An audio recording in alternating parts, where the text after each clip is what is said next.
Good evening, everybody. Welcome to another episode of Have At It. This is episode 18, and tonight we are going to be talking about NFL football. It is Football Friday here on Have At It. So put the ticker up there. Yes, we're going to get into all the stuff going on around the NFL. We're going to have some Bucks talk as well. Um, there's a big move this week with the Washington Commanders. They might be, well, supposedly they will be selling to Josh Harris. Dan Snyder's selling the team to him, and for $6 billion. So let's go ahead and get right into it. Let's start out with some Bucks talk here, right here, ladies and gentlemen. As we had found out this week, Bucks linebacker Devin White has said he has requested a trade, and came out of left field, just out of nowhere. But there maybe were signs. There's Instagram post in the past, back in January, February, that you would think, oh, okay, now it kind of makes sense. So, with that in mind, since we're talking Bucks, I'm going to bring in my co-host here for the evening. He is a lifelong Bucks fan. He was a Bucks fan before they even came to Tampa. Ladies and gentlemen, here he is, my co-host on the NFL edition every Thursday nights, and he pops in on all my other shows that I have from time to time. Ladies and gentlemen, Professor Johnny Dean. Johnny, welcome to Have At It, episode 18. How you doing tonight? How's it going, bud? 18 episodes already, man. Awesome. I know. It's like time just flies, man. I know. Like, damn, 18. Then a few months later, it'll be episode 40. So, yeah. So Johnny, let's get into it with Devin White. He Monday announced that he said he's going to request for a trade. Did this news really surprise you, or did you think, well, we've seen the social media posts, maybe we could have put two and two together and like, oh, okay, now it kind of makes sense. I actually thought we were going to just trade him. You know what I mean? I didn't know he was going to request a trade. I'm kind of curious as to why he requested the trade. But, we heard Jason Light talking about there might be some big moves. So maybe he's included in them big moves. It's probably happen on draft day, I would assume. I would assume too. It's very possible because we do see a lot of, when there's trades that do go down, it's usually on draft night, night one or night two. Again, he's in his fifth year, and this is a contract year. So obviously it tells me that I'm sure they've been negotiating with his agent, and Jason Light, the front office, been negotiating, trying to get a new deal done. But again, this year was the year where we were finally going to have to fork over the bill for the past 3 years, extending contracts and hitting the dead cap money. So it's interesting. Devin White's had a good start to his career, but it seemed like the last year or two, stat wise, well, he's been in the top five. Yeah, he's been in the top five. Stat wise, it's been pretty good still. So, well, if you remember correctly, early on in his career, his first year here, he said he wanted to be that $100 million guy. Right. Yep. So well, he's probably still got that in his head. And if he wants to be $100 million guy, he's not going to get in Tampa. Yeah, you could be right. Obviously, with the cap situation and everything this year, they had to take the Brady $34 million hit. They did bring Levante back. That's a good sign. I thought Levante has always been good for Devin. He's helped make Devin a better linebacker. I still don't think Levante gets the respect that he should covet around the league. This guy has been one of the stalwarts for the Buccaneers since day one. And I got to tell you, Johnny, it's an interesting development here, because on the one hand, you kind of don't want to trade him, because what are you going to do now? If you trade Devin White, that's a big gap to fill. But at the same time, You know, That but think about it, that he has never been the Mike linebacker. And that's what they wanted. They wanted somebody to come in to help Mhm. Levante out at the Mike position. He's never been that guy. Quan was never that guy, you know. We've been trying to search for that guy to help Mike Levante David out forever, man, and we just haven't found that guy to fit that spot. Maybe there's one in this draft, you know. Nolan Smith. There's three different Hey, analysts that have him coming to the Bucks right now, and he plays Mike linebacker as well as outside linebacker and edge. absolutely. I mean, and that's with Todd Bowles' defense. You know, he likes the speed and athleticism and the playing multiple positions. I mean, that could be a good idea. You know, trade up, maybe perhaps trade up a spot or two. You Well, know, and then get after listening Nolan. to Jason Light, I got a feeling that something big's going to happen because he was referencing Mhm. draft day and all kinds of stuff and talking about. But the thing is, he was talking about quarterback a lot too, man. So that I think that might be a little bit of smoke signal too. It should be. I mean, you know, and Jason Light's not going to play his hand, and no GM's going to play there. They're No, just they're going to tell you this. They're going to go this direction, that direction, this direction. Yeah, they're not going to give their hand in. I mean, who knows? They might not even be 100% sure of who they want to draft at that spot. You know, and I'm pretty because sure there's most a lot GMs of that are need. worth salt already know who they want. Well, I think they have an idea of who they want, definitely. You know, but what position though? Because there are positions that need to be filled. You know, several positions that we need to draft. So it's You like see our down to, buddies in the chat, right? let me see. Nathan. Oh yeah, yeah. Get to the comments. Nathan Snell. Good evening, guys. Nathan, good evening. Thank you for tuning in, man. How you doing tonight? Let's see. Maybe he's realizing Tampa might not be that team to beat. I think it's just about money with him right now. Yeah, I mean, yeah, when you come into the league talking about you're going to be that $100 million guy, then yeah, you already got your mindset set for a certain thing. yeah, and especially when you already got a Super Bowl ring. You know, Yeah, so maybe that drive's not there to get a ring as much. It's like you said, more about and the money and I everything. ain't got no problem with that. If he's already Oh got his no, ring, absolutely, he's yeah, young, he wants to make that money so that he can stock it away for his future. I don't blame him whatsoever, man. absolutely not. I mean, I'll never deprive anybody of going after their money. You know, go do it, man. Especially If you can get it, especially right now. get it. This is the time you do it. This is when you do it when Oh, you're a hot commodity right now. So absolutely. And you know, Raquan Smith got his 100 million. So yeah, you know now the market's been set. So for not just Devin White but future linebackers that want to get paid. So that's good. And Buda Baker, yeah, Arizona Cardinals. He came out today, I guess, this morning, saying doing the same thing. He wants out of Arizona, and quite honestly, I don't know if I blame him. I I don't mean, think anybody it's a wants to be mess. in Arizona right now. Yeah, With the I mean mess that it's ownership, they got the owners, and almost like a Snyder mess too over there. So yeah, yeah, in a way. I mean, they've had a lot of problems, both on and off the field. We don't know if Kyler Murray's going to be the same quarterback as he did coming into the league. So, it's a lot of interesting stuff going on in Arizona. Nathan says can't pay everyone, especially once you've won a championship. Well, yeah, yep, I mean it's a yep, cycle.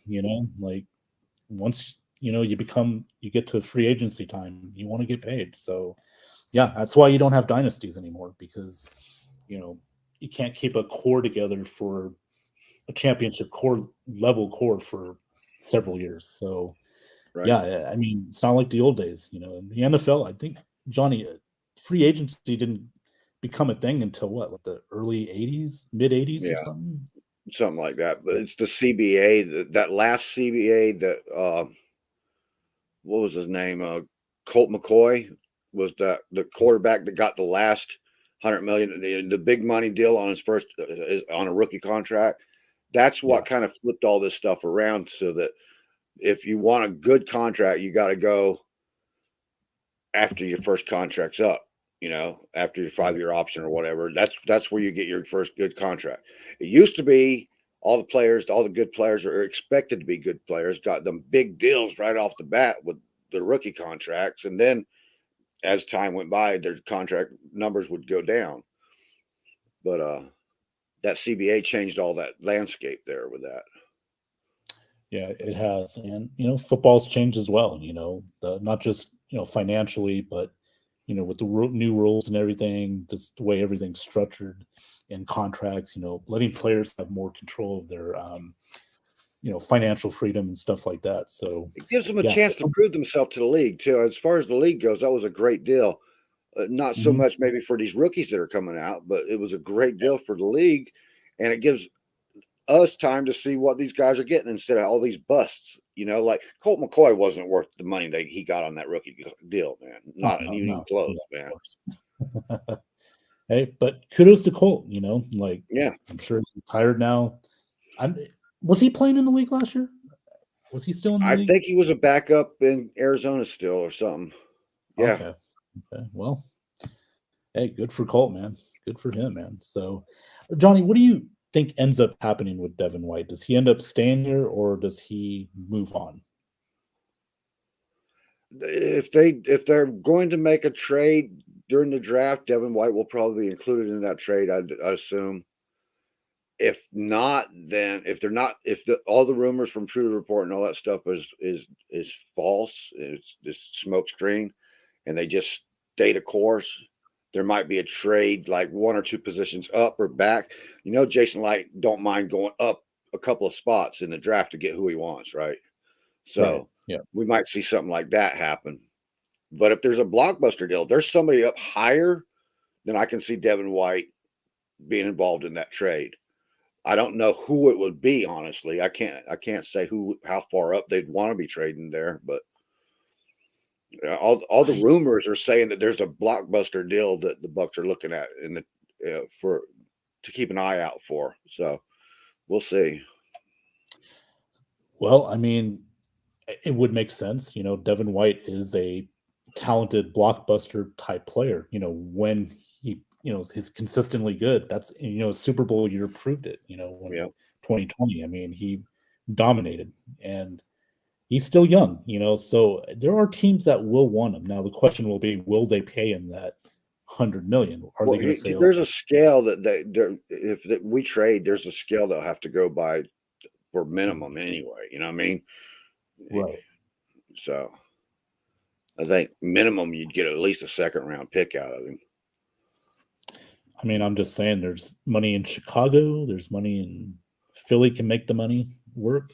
So who knows? I mean, it'll be You know who else interesting to can see. make the money work? Detroit Who's that? Lions can make the money work. Oh, shout out to They need Alex Lucy. linebacker too. Yeah. Oh, hey, you know what? If he goes to Detroit, oh, you He'd be can chasing automatically. money, and he honestly could be chasing a Super Bowl if he goes to Detroit too, Oh yeah, because absolutely. I they're mean, they're they're they're again, contenders right now. they are, and so is Philly. Chicago, not yet, but I think within a year or two they can get there. If they build well, they draft well, and Yeah, I the see free agents that Chicago come. being if they Yeah, can if they're consistently the way they've been for the last couple of years, and the growth there is yeah, I can see them being there. absolutely. Yeah, so we'll keep our eye out on that, definitely for sure. Again, uh, it's going to be tough. It's not going to be easy to replace the Devin White, though. I mean, when you're trading somebody of that caliber, it's you better draft a Nolan Smith, somebody like that, to I was fill going to that. say I would trade a Devin White for Nolan Smith in a heartbeat right now because Okay. you can match him up with Shaq Barrett on the edge. You Mhm. can put him in pass coverage. You can put him in the middle as Mike. You can do all kinds of things with Nolan Smith and that speed of his. And we Yeah. know what he can do. We've seen it. We've seen it already with Georgia. Oh yeah. Yeah. Uh, Definitely. I just mean, just go back and watch the tape. I never yeah. knew he was exactly that fast, but he's Yeah. exactly what you want if you're going to be running down these quarterbacks and stuff. And you put him and Shaq Barrett together running down a quarterback, they're in trouble, man. That's two of the fastest outside linebackers in the league. It would be. Yeah. Absolutely. I mean, and again, Todd Bowles is he prides himself on that speed. He wants fast linebackers. He wants with the blitz packages he brings. Nolan Smith really fits that bill. So hey, I mean, I'm sure. And unlike Shoyanko, Nolan Smith brings speed and power, and he's Yeah, got that too. moves. Yeah, He's got the moves too. He's got finesse also. So absolutely. So yeah, it'll be interesting to see what happens there. I again, if you're gonna trade him, you got to fill that spot. So we'll see what comes of it. Like you said, Jason Light looking for maybe a blockbuster trade. We'll see what happens in that scenario there. Well, you know what, Johnny? Speaking of the Buccaneers, look at this: the Bucks creamsicles and Bucko Bruce helmets are Bruce. back. And they are officially coming back for 2023. There it is, right there. Yes, sir. Look at that. Look at that. Bucko Bruce right there. Look at him. How Speaking of Bucko classic. Bruce, Yeah. what color does Hendon Hooker wear? Ah, yes. He would fit right in, wouldn't he? Wouldn't he? I mean, that orange. Ooh, you get that orange in Knoxville. Yes. Again, he's had a visit with the Bucks, so maybe they'll I've draft heard him. that they've talked to him like 4 times now. Yes, So, yes, they have. And again, that's fine. Jason Light's got. personally, I'd rather go after Nolan Smith, but I'm all right with that too. Oh, okay. Okay. Yeah. So you want a quarterback over a linebacker, No, I said especially if. I prefer Nolan Smith, Okay. but if they want to go after Hendon Hooker, if they're thinking that, all right, like Jason Light said in his interview, this is what got me thinking. You can never have too many quarterbacks. It's too hard to find the right quarterback to just limit yourself to one choice. So, Yes. and that's what got me thinking about the quarterback situation there. I'll tell you what, there are plenty of hookers in Tampa. So, Oh, could you imagine? Oh my God. Oh my God. Hooker's harem. man. They'd have a corner of the stadium, Yeah. blocked off with Hooker's harem hanging out there. Well, Jimmy Garoppolo's a Raider now. The stadium's across the street from Hustler Strip Club. So, hey, Jimmy can play the game and go get dressed, go to the strip club that night. Well, but the creamsicles are back. I'm excited for it. I mean, I am too. It's been 10 years. Finally. It's been 10 years because of the helmet rule, they could not wear their white. Well, helmets. that the Glazers weren't in no hurry to go back to the creamsicle. They've tried to separate themselves from that era. That's why you don't see a lot of these older guys going into the Ring of Honor, because the Glazers want their era to be out front. Really? They don't want to look back at the old creamsicle eras and stuff. You know what, Johnny? That doesn't shock me because I'm not a fan of the Glazers. First of all, I loved his dad. Their dad, Malcolm, was incredible. He saved football. Malcolm brought Chucky here and screwed Gruden the way screwed Dungy the way, not by bringing in another coach. It's the way it was done. Kind of like the Jerry Jones, what Jerry Jones did with Tom Landry. Yeah, I get it. But Dungy was not going to get us over the top. I love Dungy. I said it's just the way it was done. Right. It was kind of dirty. No, it was really dirty. But that's a story for another time. But I when I hear you say that about his kids, not kind of distancing themselves from the past, it doesn't surprise me one bit. It's who they are. They're businessmen. That's all it is. Yeah. And that's why we've had chances for throwbacks, and what they gave us the old 2002 colors or similar colors, and then they gave us the alarm clock colors and that god awful friggin' ketchup bottle shit. Disgusting. And all they had to have done was just roll out some creamsicles, man. We would have been happy. Yeah, I mean, that's what started in Tampa. I mean,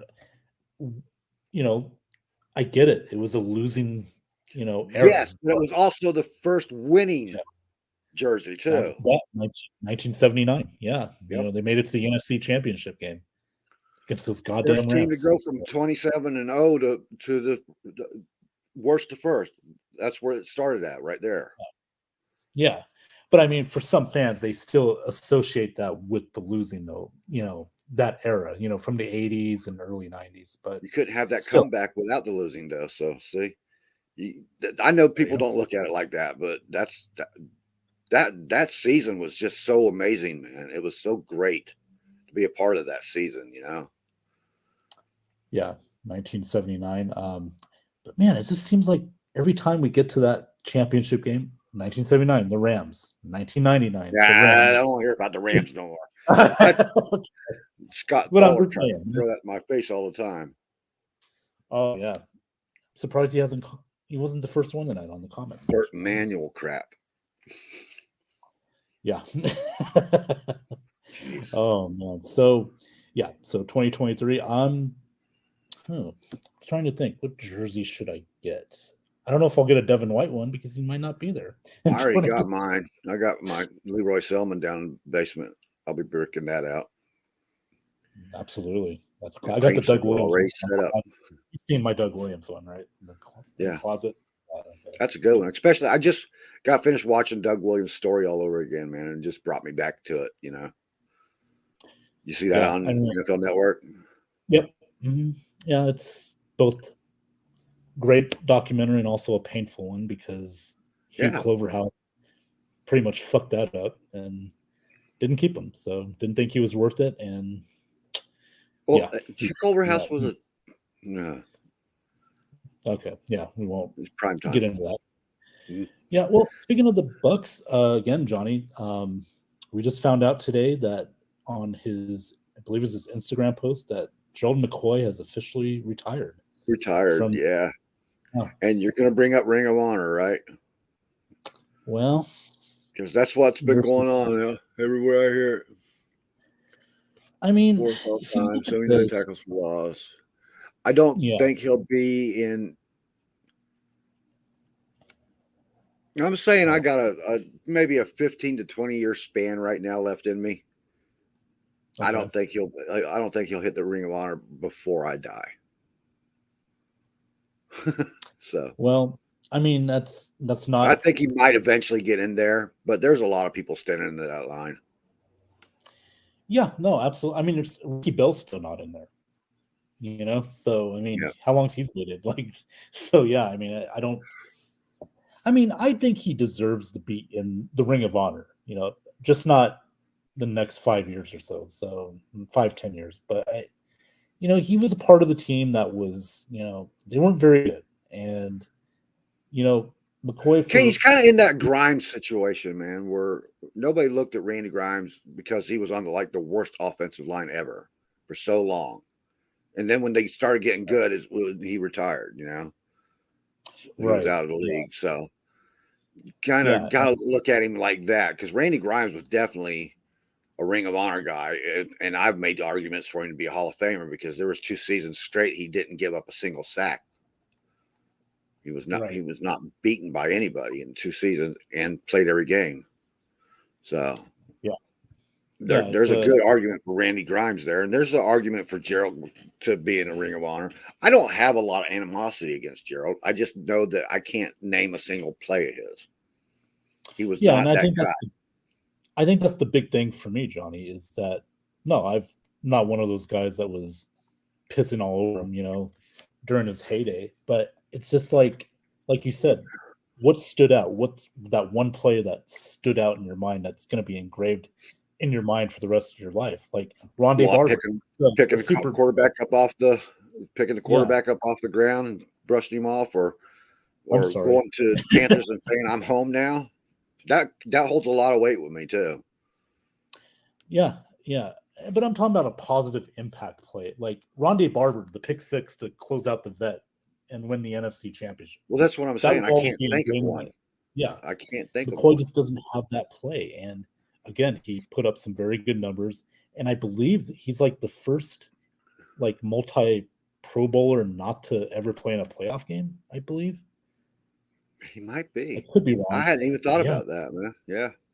6 Pro Bowls. He didn't play in a playoff game when he was with the Panthers? No, they didn't make it that year. Yeah, and then he went to Dallas, and then I guess he got injured or something, and then he was out for the year, and then he with the Raiders this year, he got hurt in preseason, then he retired. So I didn't even know he was with the Raiders this year. I thought he was already yeah, out of the well, league. for 2022, yeah, he signed a 1 year, like just pretty much a veteran minimum Minimum. contract. So, yeah, minimum. So hey, but overall, Gerald McCoy, a pretty good nose tackle back in his day.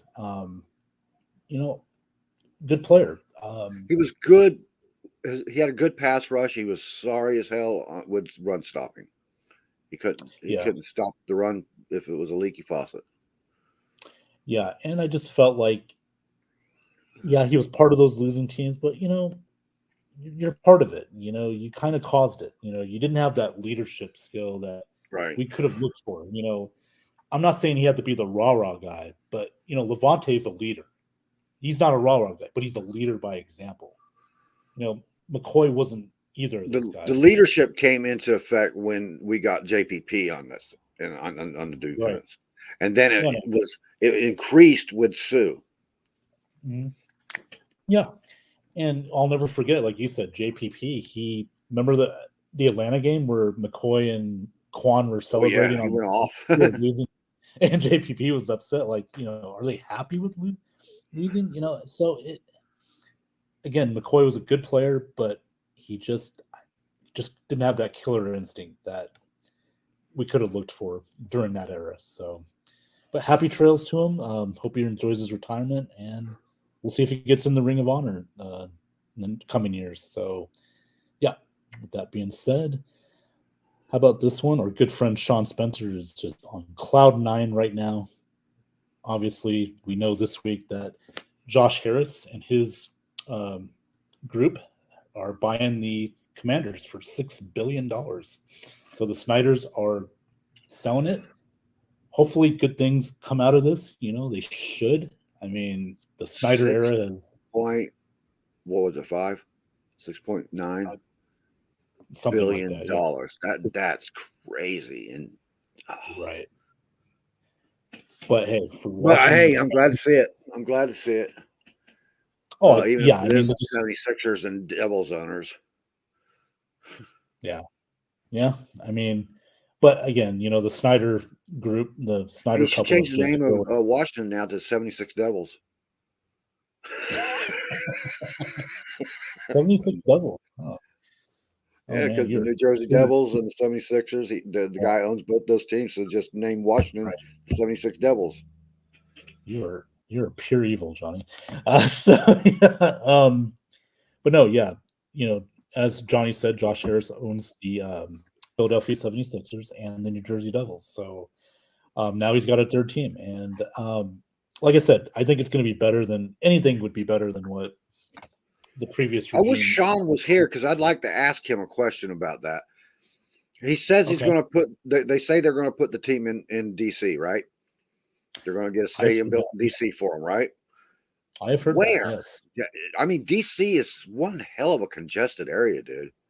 I mean, it's an awful city to try to navigate. If you want to go downtown or anything, you're lost, dude. Forget it.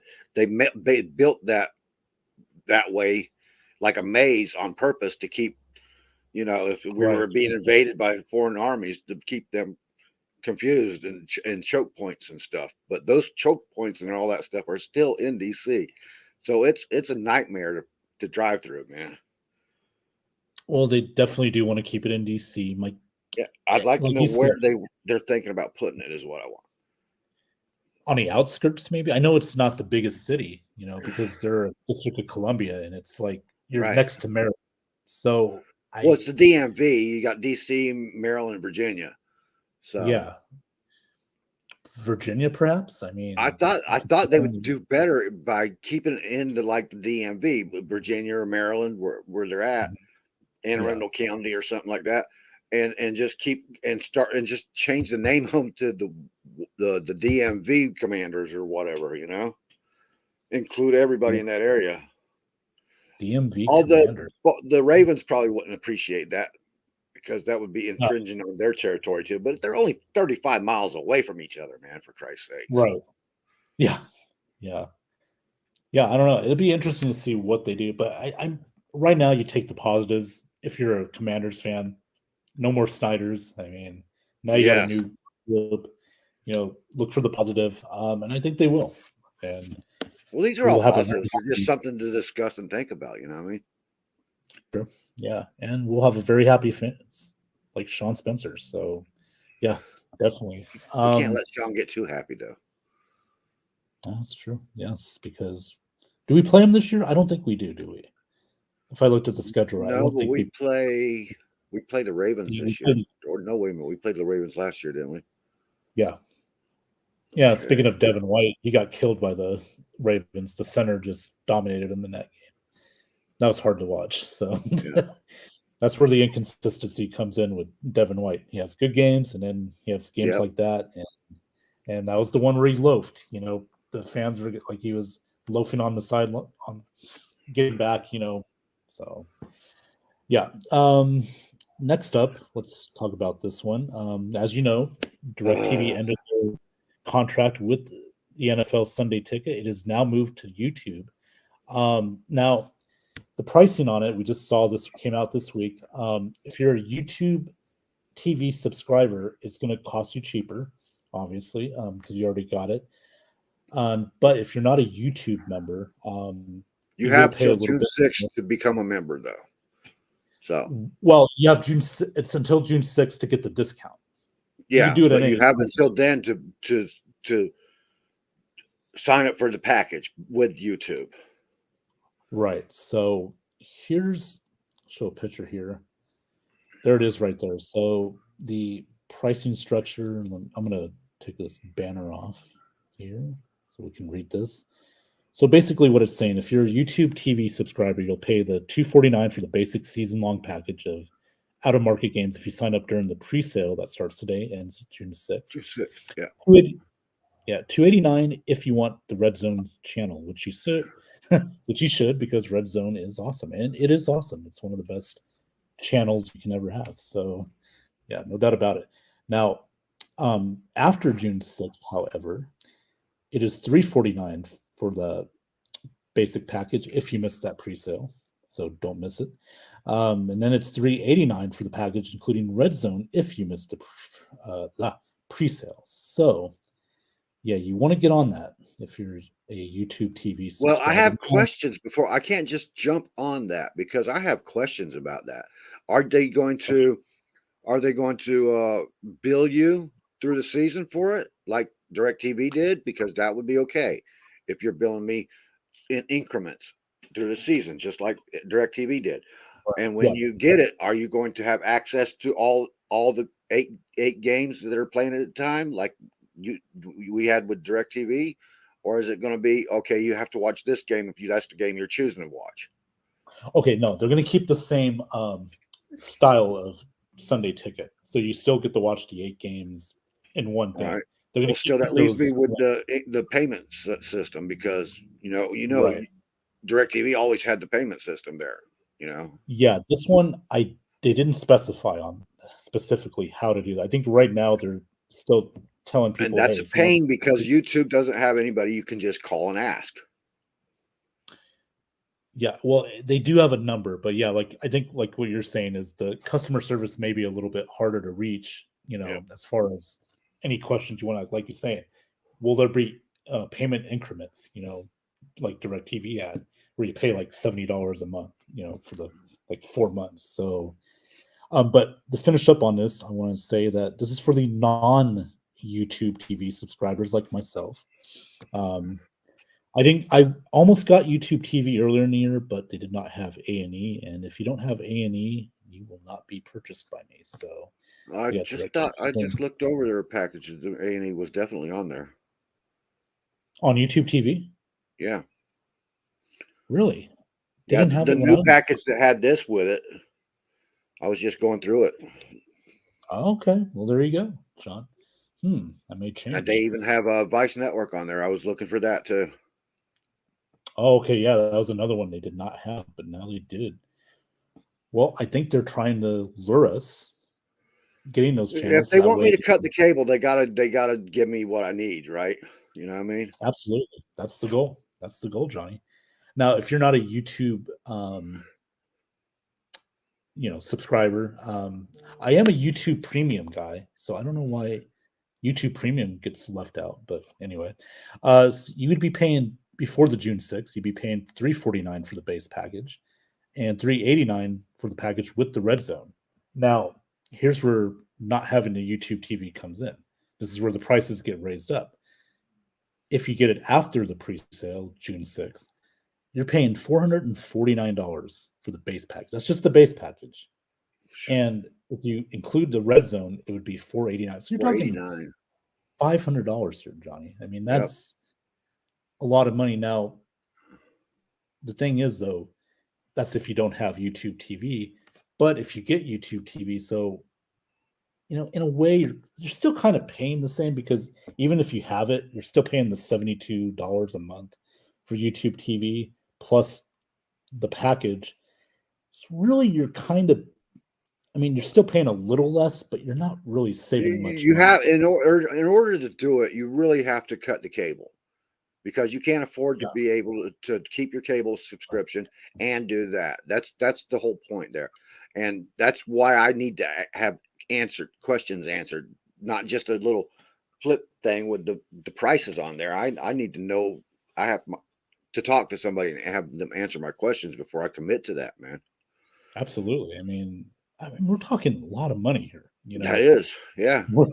I get it with inflation going up and everything. I mean, a lot of people can't afford it because, again, with groceries going up, other stuff going up, just the inflation, it's a big deal.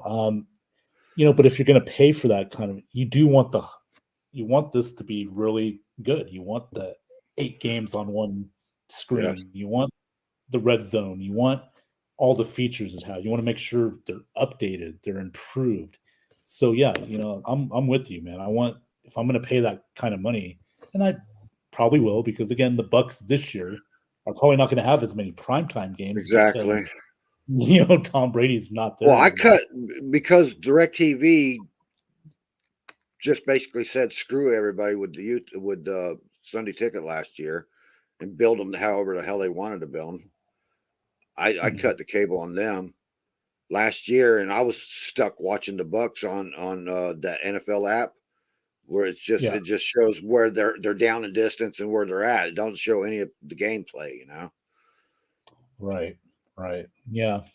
And the only reason I got DirecTV streamed on is because of my local sports channels. I got the Dodgers, I got the Lakers, the Golden Knights. So it's the only streaming service that has that. Right. No other streaming service does. So that's why I got it. But I think it's interesting. We'll see how people, we'll see if they like this new Sunday Ticket, especially with these. Well, I'll let you know, because I'm going to try to get a hold of them and find out about this, because I want to subscribe. I've already looked at the channel listings that they have. I'm good with that, okay. But I can't afford that and keeping cable. So I'll have to cut my cable in order to do so. Right. Right. And if it's not viable, it's just not viable, and I won't get it. But I got to find out. Somebody's got to talk to me. You know what I mean? Exactly. Yeah. And I'll try to find a number for them where you can contact them and shit and find out everything you need to know. If they're going to try to be a cable company, they got to set it up where you can get a hold of them like you can a cable company. It can't be like just a streaming site. That's true. And the other thing with DirecTV Stream, Johnny, is that if you want to cancel, you can't just go on this website and say, okay, cancel. You got to call them. So that's the only real issue I have with, because like Netflix and, all the other streaming services, if you want to cancel, you just do it anytime. You can do it right now. Right. And then you cancel. So, but with DirecTV Stream, you got to actually call somebody, which can be a bit of a pain in the ass, but for some people, not all people, some people like to talk on the phone. Depends on how hard they make it, That too. Yeah, definitely. So, well, as you know, go ahead. I was going to say, I'm not a fan of sitting on a phone for 2 hours waiting on a phone call. Right. Oh, me neither. Customer service people. Yeah, and it could be the worst. So, what else do you want to discuss? We got the draft coming up next week. on Have At It, episode 19, I will get ready for this, Johnny. I'm actually going to do a mock draft. 1 round only. I'm not going to do 5, 6 rounds. I'm going to do round 1 mock draft. So I'm going to get my homework started. Is it a full mock, or is it going to be for the Bucks? Oh no, just for the first round. For the Okay. NFL, the first round. But it'll be a full first round mock, right? Full first round reps, correct? Yeah. Okay. So I will attempt to do a mock draft here. As you know me. Not interested in these mock drafts. I don't go round by round. Like Alex Loosemore, which is fine. Alex, he's a football encyclopedia. Shout out to him. So I will. I like doing the mocks just for myself, for my own benefit. Okay. Gives me an idea of where to look and stuff. Just Oh, because I absolutely. put somebody on a mock don't mean that's where I expect that person to go all the time. Right. Yeah. You just based on what you've seen from the videotapes, from the footage, of game footage, not combine people. That's for people who need something during the off season. But I digress. So yeah, we will do a mock draft next week. If you want to come on, Johnny, we could next week if you're available. We can do a mock draft together, and we'll see which is by which. Is it next? Are we doing our show next Wednesday or is it next Thursday? I'm confused now. Next Thursday is the 20th, and the draft's the 27th and 28th. So we're doing I think Alex said we're doing the Wednesday, the Wednesday before the draft instead of right. Thursdays. So, yeah, so we got another week, and I'm sure we're going to do one next week, right? Kind of a preview mock. Okay. Yep. Okay, so that will help me, Johnny. Help me first round only. First round, but still, it'll help me kind of prepare for this because again, I'm sort of new at it. So, but I'm going to dab. I'm going to dab into it. I'm excited. This is going to be a good draft. There's some quarterbacks. There could be some trades up to get a quarterback or a certain position. Like you said, Jason Light could move up in the draft. There's a blockbuster trade that's been rumored. Watch out for that too. So, man, I cannot wait. It was rumored and I discarded it. I was like, yeah, right. And then here comes Jason Light, and he's kind of like hinting that might be in store for us. You know what I mean? And I'm like, well, shit, maybe that rumor ain't so far-fetched. Sean Spencer. No, he's not, Sean. No. Okay, you can have Cody. Washington. We're going to get Cody in the second round, dude. He ain't going to go in the first round. He might. Yeah. You're just admitting, like, yeah, you're right, Sean. Shut up. Yeah, Sean, we were just talking about. By the way, thanks for tuning in, and I appreciate that. He says, ha. We're talking about the Commanders, their sale. I know, Sean, you're just beaming with joy that the Snyders Why did you show up so late, Sean? I had questions, dude. Oh, he was on he was on the NSD show tonight. Oh, what? A special visit. Yeah, with Andrew and Chris. Those guys, shout out to them. Good show. You can find that show on the Ben Zone as well. I always share their show. They're really good. And Sean says, let's get Snyder to sign papers first. No, that's done. All they're doing is waiting for the NFL to approve it. Okay, so there you go. Come on, NFL, approve that bad boy. Although it's not an exclusive contract, so it like the last second somebody can jump in and offer $8 billion for the team. You know what I mean? Would that be Jeff Bezos? No, I don't think so. Bezos already pulled out of it. Yeah. Johnny and pulling out. I was going to say Jeff Bezos pulled out of Snyder. In the Amazon, yeah. Sean, seriously though, I know Washington is a convoluted city. Where in the hell? I want to hear from you. Where would they put that stadium if they put it in DC? That place is so hard to navigate. It's pathetic. Sean, in the messenger, if you got a chance, hop on if you want. Love to hear your opinion on it, or you can comment on it. I need to see. Yeah, okay. Read that. I need to see Snyder walk out that door before I get excited. Yeah, I would televise it. I really would. I think it would be That's massive. pomp and Yeah, circumstance playing. yeah, that's right. Yes. Yeah. He'll be graduating out of DC. As long as Get your Dan is ass still out around. of here. Don't let the door hit you. Yeah, let the door hit you in the ass. Fall down the stairs. Break your neck. I don't give a shit. Get out of here. Hey, Johnny's a caring person, everybody. As long as Dan is still around, I can't get comfortable. Okay. I Well, can't. Sean, you're not answering my damn question, man. Come on. Oh, okay. Yeah. I guess that delay there is going on.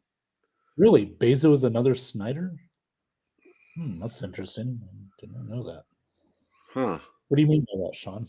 Is he ruthless, evil, and arrogant? Like, well, a lot of them I didn't are. know But RFK was still standing, actually. yeah, well, yeah, it's still there. I seen a YouTube video not too long ago. It's just sitting there empty. Like these guys were filming it, and they found like old um, pamphlets of game day pamphlets and stuff, like just on the Yeah. floor and stuff. Is pretty They weird. bought land in Virginia. Yeah, we'll see. Still, DMV. The DMV Commanders. That's a weird name, but I don't know. Maybe it'll work. I mean, yeah. Like I said, Well, it's fitting as to where they're at. It doesn't fit the name. It doesn't fit as a name very well, but yeah. right.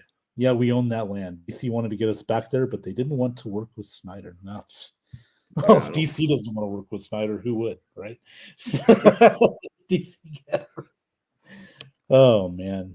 But Sean, don't confuse the city with the government there because it's separate, dude. Sean says we need to be the DMV commanders. Commandos.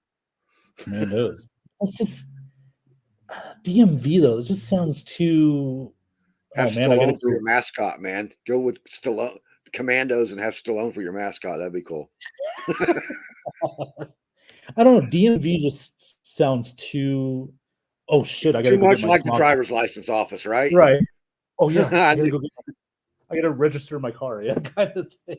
So, the fir- yeah, I don't know. I wouldn't with that name. Yeah. when I moved out So there, man, I didn't know what the hell they were talking about when they was talking about the DMV all the time, man. But it's Delaware, Maryland, and DC. I mean, not Delaware, but DC, Maryland, and Virginia. I keep Yeah. throwing Delaware in there for some friggin' reason. I guess because it's just right over across the street. Delaware. Delaware? Oh yeah. Where's Della? Where? Yeah. Okay. Sean also says our team is based out of DC. Our current stadium is in Maryland, and our home base is in Virginia. The facility is like 20 minutes from me. Oh Yeah, it's the DMV. Sean, you're a lucky guy, man. 20 minutes away from the facility. Dude, I'm 15 minutes away from the stadium in Pittsburgh. yeah. I'm about the same. I'm 15 minutes away in Henderson from the Raiders facility. Right. So yeah. Hey man, we wish it was the Bucks, but no. But I do not want a stadium in Virginia. Would you elaborate on that, Sean? Because Virginia seems like a very I would think it would be a perfect spot, wouldn't it, Johnny? They got a lot of land in Virginia, a lot of open land. Where would you put it in Virginia, though? Would you move it away from the DC, Maryland area into Richmond or what? No. I don't exactly know where Sean is, so I can't picture that in my head. That traffic would be atrocious. Yeah, that people don't understand that traffic, Sean. Anybody that doesn't live in that area from Richmond, Virginia to Boston, you cannot understand what that traffic is. You've heard people talk about the 405 in Los Angeles and stuff. That's baby shit compared to what the 75 is, man, or 95. Oh, he says he's 5 minutes from Dulles Airport. Oh, okay. Okay. Oh man, yeah. Yeah, that traffic's horrible. That's what I was talking about earlier when I started talking about where they're going to put the stadium, because getting to anything in that area, man, is just ugh. Yeah. Tell them, Johnny. Tell them. That's right. He just did. And let's see. Here's an interesting one. I think you're losing the DC Maryland base. If you move to Virginia. Yeah. Yeah. Says I think they bought the land in Woodbridge. Oh, okay. It's right outside of the DMV, Woodbridge. And he says if they move to Virginia. So Woodbridge, Virginia. The Woodbridge Commanders. Sounds like a high school football We team. might as well just call them the Virginia Cavaliers, man. Virginia Commanderneers. Yeah. Commanderneers. Yeah. Sean, how come you're not a Cavaliers fan? How the hell did you become a Carolina fan? Yeah, that's a good question. It's kind of like, how did Ben Cornett become a Florida State fan when he's from Las Vegas? Because I always kind of liked the Cavaliers. I've never been a big fan of them, but I always kind of liked them. I didn't have to see any issues with the team, other than they suck most of the time. Well, I mean, the Barber twins, where did they go? Virginia. So. Yep. And Bruce Arians was there as well. Oh, you're from North Carolina. Okay. Oh, okay. Gotcha. Oh. Heritage. There we go. You're a heritage guy. Yes. My dad went to UNC from 78 to 80. Oh, nice. Got to see Jordan play. Nice. Nice. They won the national title that year, by the way. So, that's why. He was a late night disc jockey, kind of like Venus Flytrap. Remember him, WKRP? In Cincinnati. WKRP. Oh, god damn. How old is that? That's like Johnny Fever, late 70s, early 80s. I know. I didn't expect that flashback there from Sean, man. Right. What do you say, too? That's one of my favorites. Oh, yeah. That's a classic. Johnny Fever. Come on. Lonnie Anderson. Burt Reynolds he went to town on that, didn't he? I have the complete set. Oh, Lonnie. Dude. How long have you had that set? So I'm just curious. I know we're getting off topic, but dude, I got to go to Amazon. I can't even find certain stuff on Amazon. What's the name of the show? WKRP in Cincinnati. No, this show. Have at it. Okay. We can just have at it then. Off topic, nothing. Aren't you the one that said screw the topics? Yeah. Well, I mean, if they get out of hand, yeah. Eventually. But I mean, on DVD, okay.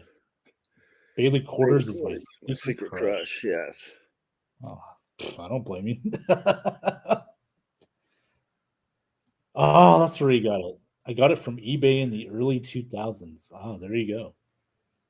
Dude, let me tell you something, man. I'm trying to get this conversation would go a lot better if you just jump on here, Sean. Yeah, I sent the links in the Off the Rails. OTR. Yeah, okay. Off the Rails message chat.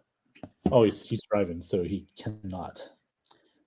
Well, Sean, I appreciate you being a safe driver, so no problem.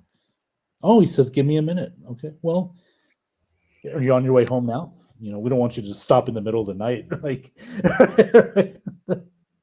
just to conversate. We'd appreciate that. Stop right where you're at. Just stop right there. One of our co-hosts, Mr. Alex Schomburg, remember the night he was it on a message chat where he was driving? He was live. He was like driving, and we were on there live for like. He's done that a few times. I've talked to him. I've talked to him on video chat like that before, and I'm like, dude, and he just leaves the phone on and not say anything, just keep driving. I'm like, why am I here, dude? Why'd you call me? You need company or something? Shit. The last time he went to Florida, he did that shit, man. I was on the phone with him till he got to Georgia, I think it was, man. I was like, holy shit, dude.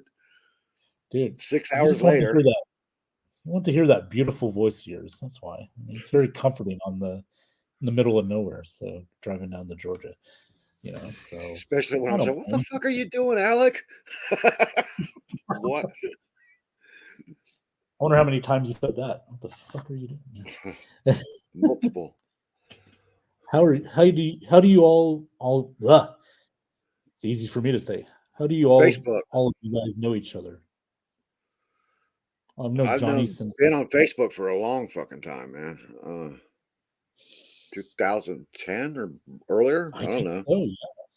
Well, remember it was me, you, and Keith Larson. I think we were Yeah. like the originals. Yep.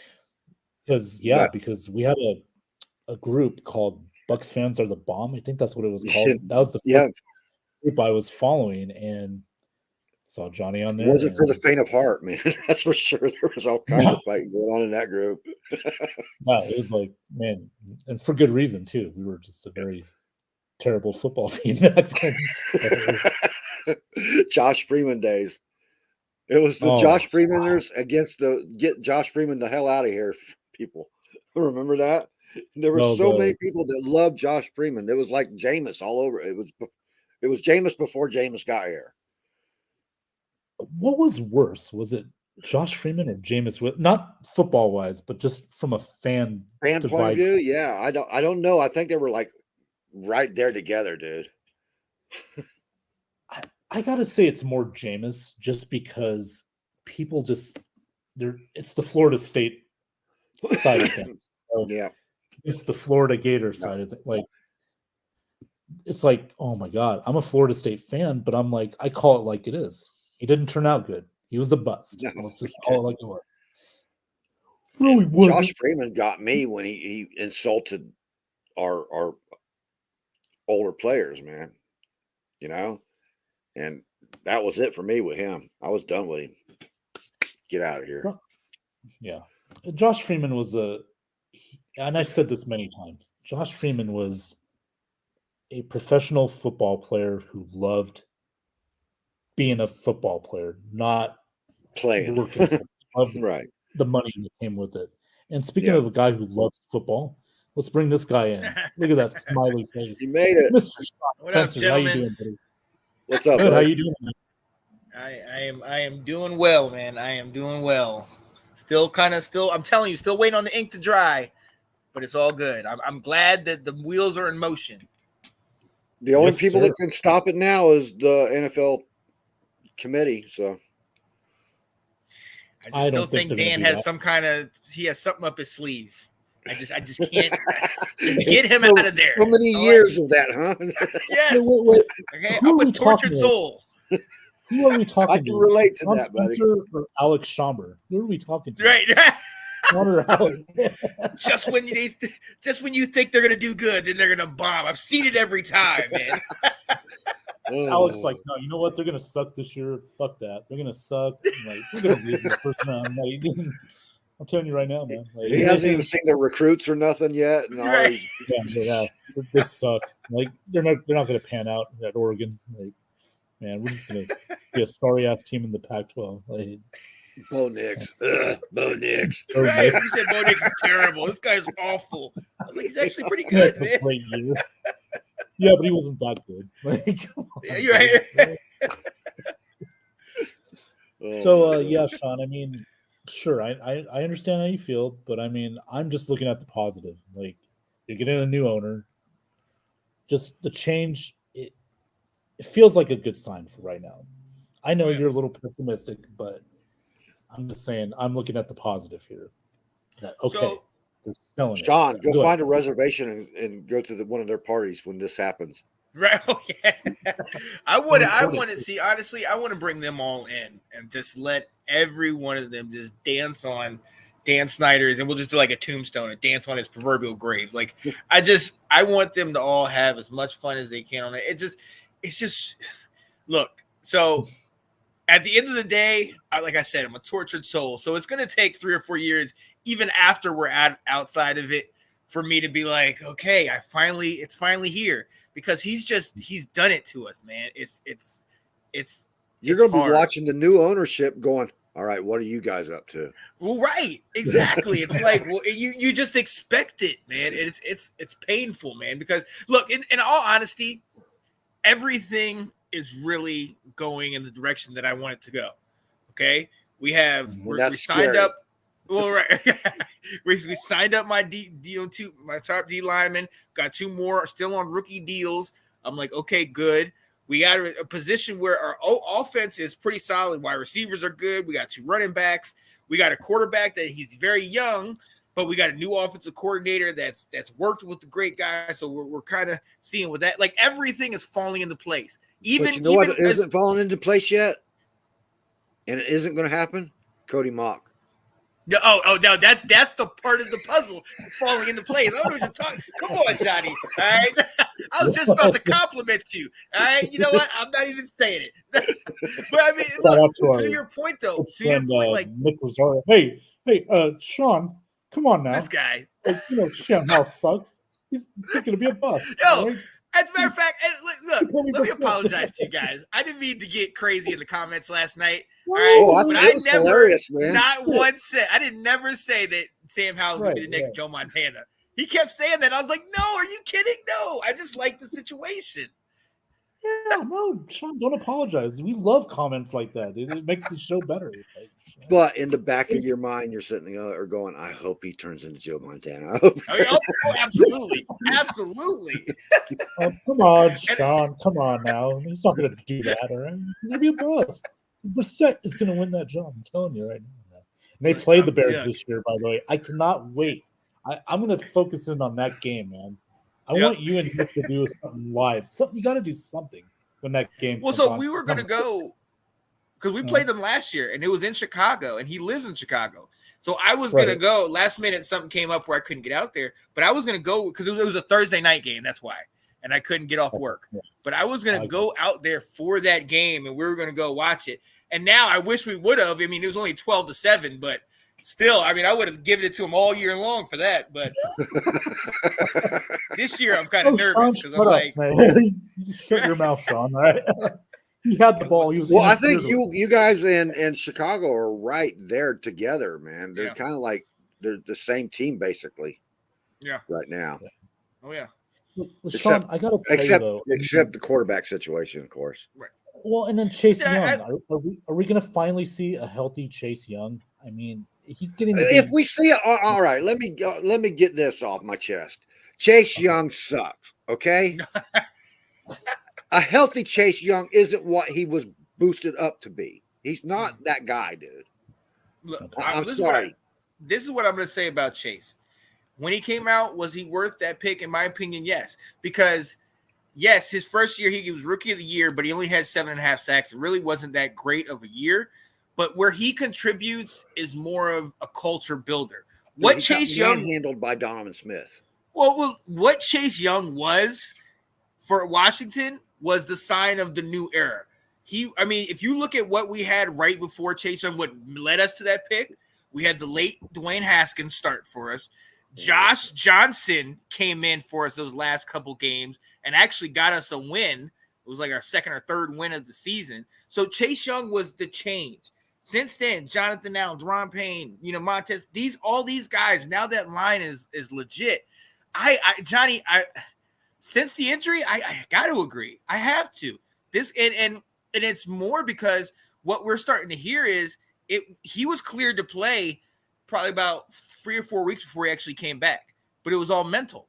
Right. So I'm like, what is it in your head? But he's a culture guy. Everybody on the team loves him. He hypes everybody up. You saw how he loved Taylor Heineke, but at the same time, it's like, dude, did we waste that pick? But you're just not living up to it, like you're saying, Johnny. You're not living up to that hype. And we were talking about it last night, or on Wednesday night, me and Will.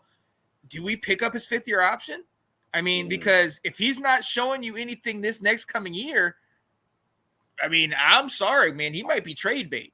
I think you might be drafting a linebacker or edge this year to replace him already. We talked about it. Yeah, we definitely talked about that because that's and Sean. I mean, it kind of reminds me of Devin White, except for the injury part.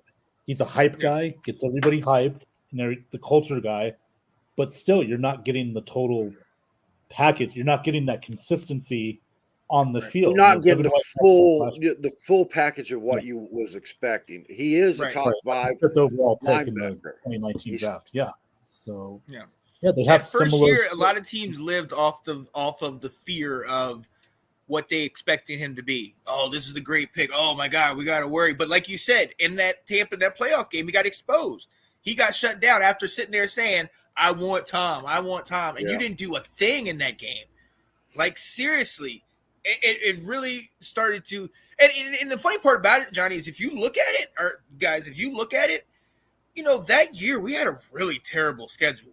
We played San Francisco when they had, who did they have in there? Garoppolo. It was Mullins. Mullins was there for them. Ooh, The Eagles, Nick that's Mullins, when they had Jalen Hurts that first year, but they took him out of the game for Nate Sudfeld. We had a terrible Daniel Jones at the time. Oh, that would It's be definitely Johnny. me, Ray. Right? It's definitely Yeah. That would be Johnny, and that's okay. I mean, as long as he doesn't stand up, we're good to go. It's off the rails, Off the rails, yes. Ray Kennedy, thank you for tuning in, man. How you doing tonight, bro?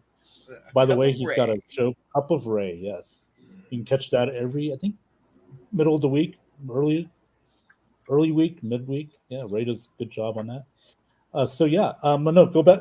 Say what you were going to say, Sean. I'm sorry. I just want to get that comment in. Oh no, I mean, honestly, with him, at this point, I really feel like what we appear to be doing this year is kind of doing things the right way. We're not building for a one and done year, like let's get everybody for this 1 year on 1 year deals. Like, we're building for the future. And with Chase, there's the fan side of it, man, because I think the fans might revolt if we just outright cut him or trade him. We at least got to see 1 more year of him not doing it. But at the same time, you come the next year, I mean, if we're getting production from everybody else and he's still not back on the page, I think we have to at least shop him. But then it's like, what are you going to get for him? Because like you said, Johnny, if you're saying from what you see that he's not that way, what are other teams saying? Yeah. You know what I mean? Yeah, that's true. Well, I didn't. What stood out to me was when he did get around Donovan one time, but it was Donovan actually put him where he needed him to be. Right. And he ran into Cameron Brate, who is not the greatest blocker in the world, dude. Right. And Cameron Brate stood him up. Yeah. And that was like, oh my God, this kid, somebody needs to train this I think guy. what happened was he overhyped himself in that game, thinking, "Oh, I mean, got this." Donovan Smith. He let the media get to him. He was listening to his own press. And look what happened? Oh, he got owned. But even what you said, Johnny, is more of the issue in my opinion, because what he did is he sometimes will rely on the pass rush and all this ability, and he'll take himself out of the play, and then he'll open up a lane right where he was supposed to be, and now all of a sudden the quarterback's scrambling out of there, getting yards or has a throwing lane. Yeah, and it's like, if you can't play within the scheme, I mean, I don't really care how great you're supposed to be. You know what I mean? You need to play complementary football. So, there's more than just the injury that's coming into play here. So we'll see. And then this year he's got to get it together. Yeah, the mental part, I mean, that's way more important than the physical attributes and stuff. Yeah, it is. You can break a football player with their mental. Oh yeah. Because if he has doubts about anything in his playbook, and you work on that, you can just destroy him. You can destroy them, man. Get in their head. Yeah. Anything else, Sean? Like, want to discuss or anything? Got something to talk about? Yeah, man. Yeah, no, I do want to discuss something. Nicholas Rosario. You know what, man? You got one more time to come on this show and start talking mess. I want y'all to clip this, send this to him, let him know. All right. He made a little bet yesterday about his Bears being better. You know what? I'm going to come on here and say it. Washington will finish better, and we're going to beat the Bears, okay, at some point this coming year. You got to give them all hell. You got to give them all hell, because I was the only one that pulled for you, dude. I'm the only one. Oh, I saw it, and I appreciate you, John. I tried to put that in the chat, but then he started talking, so I started getting pissed off. All right? I didn't say that because I just because I like you, man. I said it because I do believe that Washington. Look, the NFC East has never had a repeat champion, Yep. right? Exactly. In Yep. the last 20 years since Dallas was on their runs and shit.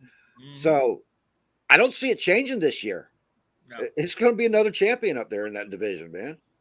we don't know, man. And for all we know, it could be the daggone Giants, man. Because Dude, it's between you and the Giants for me. yeah, I 'cause, like look, Dable. I like the improvement he made in just 1 year. yeah, I mean, that was crazy, dude. With the So- same by the team that way- we all hated. With the By the same way, team that we all hated. By the way, I messaged Mr. Rosario. Yeah. Let's see if he You do responds. that. Yeah, you do I that. will. All right. It's good. I You let messaged him know. You let him know. I'm gonna buy him Oh, a wait, hold on. Washington jersey. I should have bought him one after this last year. Tell him I still got one Just- ready for him. You know that little You guys got to thing, do a the little show dots together. that- Just you and Nick. Yeah. Washington and Chicago are playing each other. Oh yeah. Oh yeah. That would be And we wouldn't get hilarious. anything off. It'd just be a bunch of yelling. That would be great. That's Perfect. Yeah. That's what we're hoping to do in a few minutes. Let me. He says he's out for a friend's birthday. I'll get him on Monday. Okay. Yeah. Oh, Yeah. it's gonna make you wait, Tell buddy. him that's a real cute excuse. He don't want the smoke. He don't want it. Hey, Sean, feel free to go clip that from last night's show, man. Oh yeah. Oh yeah. I want to see this. There it is. I think that'd make a great short, man. Yeah. Normally, I shouldn't be sharing people's conversations. That's rude of me. So, but it's okay. You know, Sean's like, come on. Man. Oh man. So, anything else you guys want to talk about? Anything at this point? Just let's talk about anything since it's. I'm still trying to think of where they're going to place the stadium for Washington, man. I really am. It's breaking my brain. I don't want it. I don't want it in Virginia, and that's what I meant by that comment where I was saying, you know, Virginia. Honestly, Virginia seems to be more of a Capitals and a Nationals state, even though they're in DC. DC and Maryland are very big on the Wizards and on Baltimore's pretty Washington. heavy with the Capitals too, man. I gotta get True. Yeah. Oh yeah. Oh yeah. And I mean, mind you, we're what, an hour from each other. You know what I mean? So we're not as far. But yeah. So I mean, I agree. Like, but I just don't think Virginia. And me, maybe I'm being, you know, biased because of the daggone traffic. I don't want any parts of that any more than what it is. You can't not be biased because of the traffic. Well, the traffic is everything. It rules your life there, dude. It does. It does. Especially now, like this recently, I've been having to go into the city more often. And it's just like, it's no point. You can't get by, even at like maybe 11 o'clock, 12 o'clock, middle of the day. You think people are at work. Nope. No. They're on the road. It's ridiculous. There's no light traffic there at all. No. Wow. You get 16 friggin' lanes, and then they're all at a standstill. It's ridiculous, man. Oh, yeah, and God forbid there's any type of accident, you know, or any type of inclement weather. And we don't need, I don't mean inches, I mean like a dusting. These people will sit here and just ride their brakes. And I'm just like, dude, you guys got to drive, man. Like, what are y'all doing? So it's rough, yeah. You know, a few years ago, that video that came out about in Baltimore where that collapsed onto the train tracks down there. No, I didn't see that. A couple of cars fell off. It's like at a tunnel where the train tracks are down below. And I think it's off I can't remember what street it is on, but the train tracks are down here below, and it's an elevated area. Yeah, and it all collapsed. That video came out a few years ago, but oh wow, my sister-in-law was in one of those cars that went down. Oh wow, yeah. So that was, but that caused traffic around Baltimore to be at a standstill for like 2 days, dude. It's and that's in town. That's in town. That's not out on the loop. Yeah, they need to do something, and they are. I mean, they're trying to widen it, but even with the construction, what does the construction do? Creates more traffic. Dude, there's been construction for 10 years on the loop, man. It's constantly. It's just a never-ending cycle of construction there. Add another lane. Add another lane. Add another lane. And you think Yeah, it's all over this country. I mean, it's not just Yeah. where you guys are at. I mean, here in Vegas, my God, it's like seems like 2 or 3 streets every year has construction that Dude, never gets. I've been in It's Los only Angeles, one I've been in link. Vegas, I've been in all those. Yeah, Nothing that you've seen that compares to what we're talking about. From Richmond, Virginia to Boston, there is Wow. the traffic use will make some people put a bullet in their head. well, I would say LA is pretty bad, man. It can be pretty bad. I I've been would on say. 405, dude. I know. 405. Yeah. Oh, Nasty yeah, as yeah. shit. I mean, yep. But there is So, lights. There are also slower times, and there's not over here. There's not. There's no slow times. The best you can It's do not is time your routes and try to take back roads. If you have to hit Yep. shit calls. 70. If you have to hit 70, okay, Ooh. you usually have to take inside routes and get out away from the loop before you get back on the 70. Yeah. Because if you They've try to tried get on the loop, you're not going nowhere. They've tried to help it out by putting up more like the Easy Pass and the toll roads and stuff like that, but it doesn't really help. Yeah, If they it doesn't, give you a just- thing so you can just fly through the Easy Pass, but you're standing in a line waiting to get to the Easy Pass to go through. Right. yeah. So, It's a lot different here. Pittsburgh. You can time their traffic. You know how to get anywhere you want to go without Mhm. traffic just by knowing when time to go. You know what I mean? Yeah. 3 o'clock, you don't go south or north. I mean, in the morning, you don't go south. That's simple. Yeah. well, what about at night? A lot of people go south at night. Oh, you're talking about traffic. I'm sorry. We Oh, late, good. gentlemen. Oh, That's God. that That's some conversation. Vegas humor right there, man. I swear. Right. Little Vegas in there. Oh man. Well, guys, with that being said, we're gonna go ahead and wrap this one up. Because I'm sure there's people that are not really in tune to the traffic talk and stuff, but I enjoy it. But I don't know if Cocaine everybody Bear. else. Yeah. Yeah. Like cocaine depot. There you go. So, Sean, if you don't Yeah. mind, would you like to promote yourself real quick so we can get people more familiarized with you? Look at that smile, that What- $1 million smile. That's the Dan Snyder's going to be out of town smile pretty soon. It's perfect. Yeah. Go ahead. At the time, I'm trying to have a brave face and still act like a Washington Okay. fan. That's don't let the door hit you in the ass smile right Right. Yeah. It's like everything is good. Everything is good. Oh man, yeah. Let's talk football. You guys know it. I've been on here.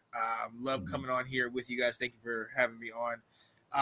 Of course. Tomorrow, let's talk college football. First thing in Nice. the morning with Alex Loosemore. And Yes, sir. Wednesdays, Washington Football Weekly, where I am almost certain we'll be having a party, but knowing Will and myself, we got to wait and see. And what time is that one? Because that's the That's- one I don't want to miss this week. Oh, yeah, Yes, that's at me too. 8 p.m. on Wednesday, next 8 Wednesday. p.m. Wednesday. 8 p.m. All right. Eastern, yeah. Yeah, I'm not going to So, miss that one. Oh yeah, so we're gonna have a little party on that one. But yeah, other than that, Monday, Nick. So actually, you're not gonna want to miss this either. Monday night, Oh, myself, the battle royale between Yes. Nick and Sean. Nick, Delilah, Tina will be on there. We're gonna be doing a little roundtable pre-draft thing and just kind of talk about our teams and everything. And obviously, I'm gonna come for him and early and often. All right. So, and I'm gonna be on there. No, That I'm show not gonna be in should- the background. That show's going to devolve like the NFL edition. Oh yeah. Yes, sir. I will. Listen. I may even I ain't going to get miss on. it. Oh, look who's in the house. We may not have to end this Yeah. show yet. Mr. Kennedy. Papa Ray. Mr. How Kennedy. you doing, man? Welcome to the Have At It on the Ben Zone, bud. Hey, How you doing first of tonight? all, I'm good. Thanks for holding it down here on Friday night, Ben. I look forward to Ben. I look forward to what I talked about this on my own show. Is that what we're doing here, giving everybody a chance to come tall or come small. It doesn't matter. If you got an opinion, come on in. Let's share it. And you guys have a great show tonight. And so yeah, I was just loving the talk. Yep. Oh, yeah. Awesome, man. So your team, the Rays, Johnny, cover your earmuffs. They're finally We finally lost tonight to the Toronto Blue Jays, the stinking Blue Jays. It took a Canadian team to beat you. An American team couldn't beat you, so a Canadian team beat you tonight. Well, yeah, and don't forget now the playoffs, the NHL playoffs start next week, and of course the Lightning have Toronto in the first series. Yes, Toronto and Tampa Bay. I love this, guys, because JD, Ben, we remember Sean. There was a time when it was just the Bucks, and it was the Bucks and the Rays, and the Bucks and the Lightning. And these days, because we've got the big three and buried a lead, they've been doing pretty well the last few years. But yeah, it's just so because obviously the NHL schedule was laid out well before they realized that the Rays would be undefeated going into Toronto. And then here's the thing: 162 games. We knew it wasn't going to last. And I still like the way this team, even though they kind of figured they were behind the 8 ball all night, they tried pretty hard. So that's all you can ask.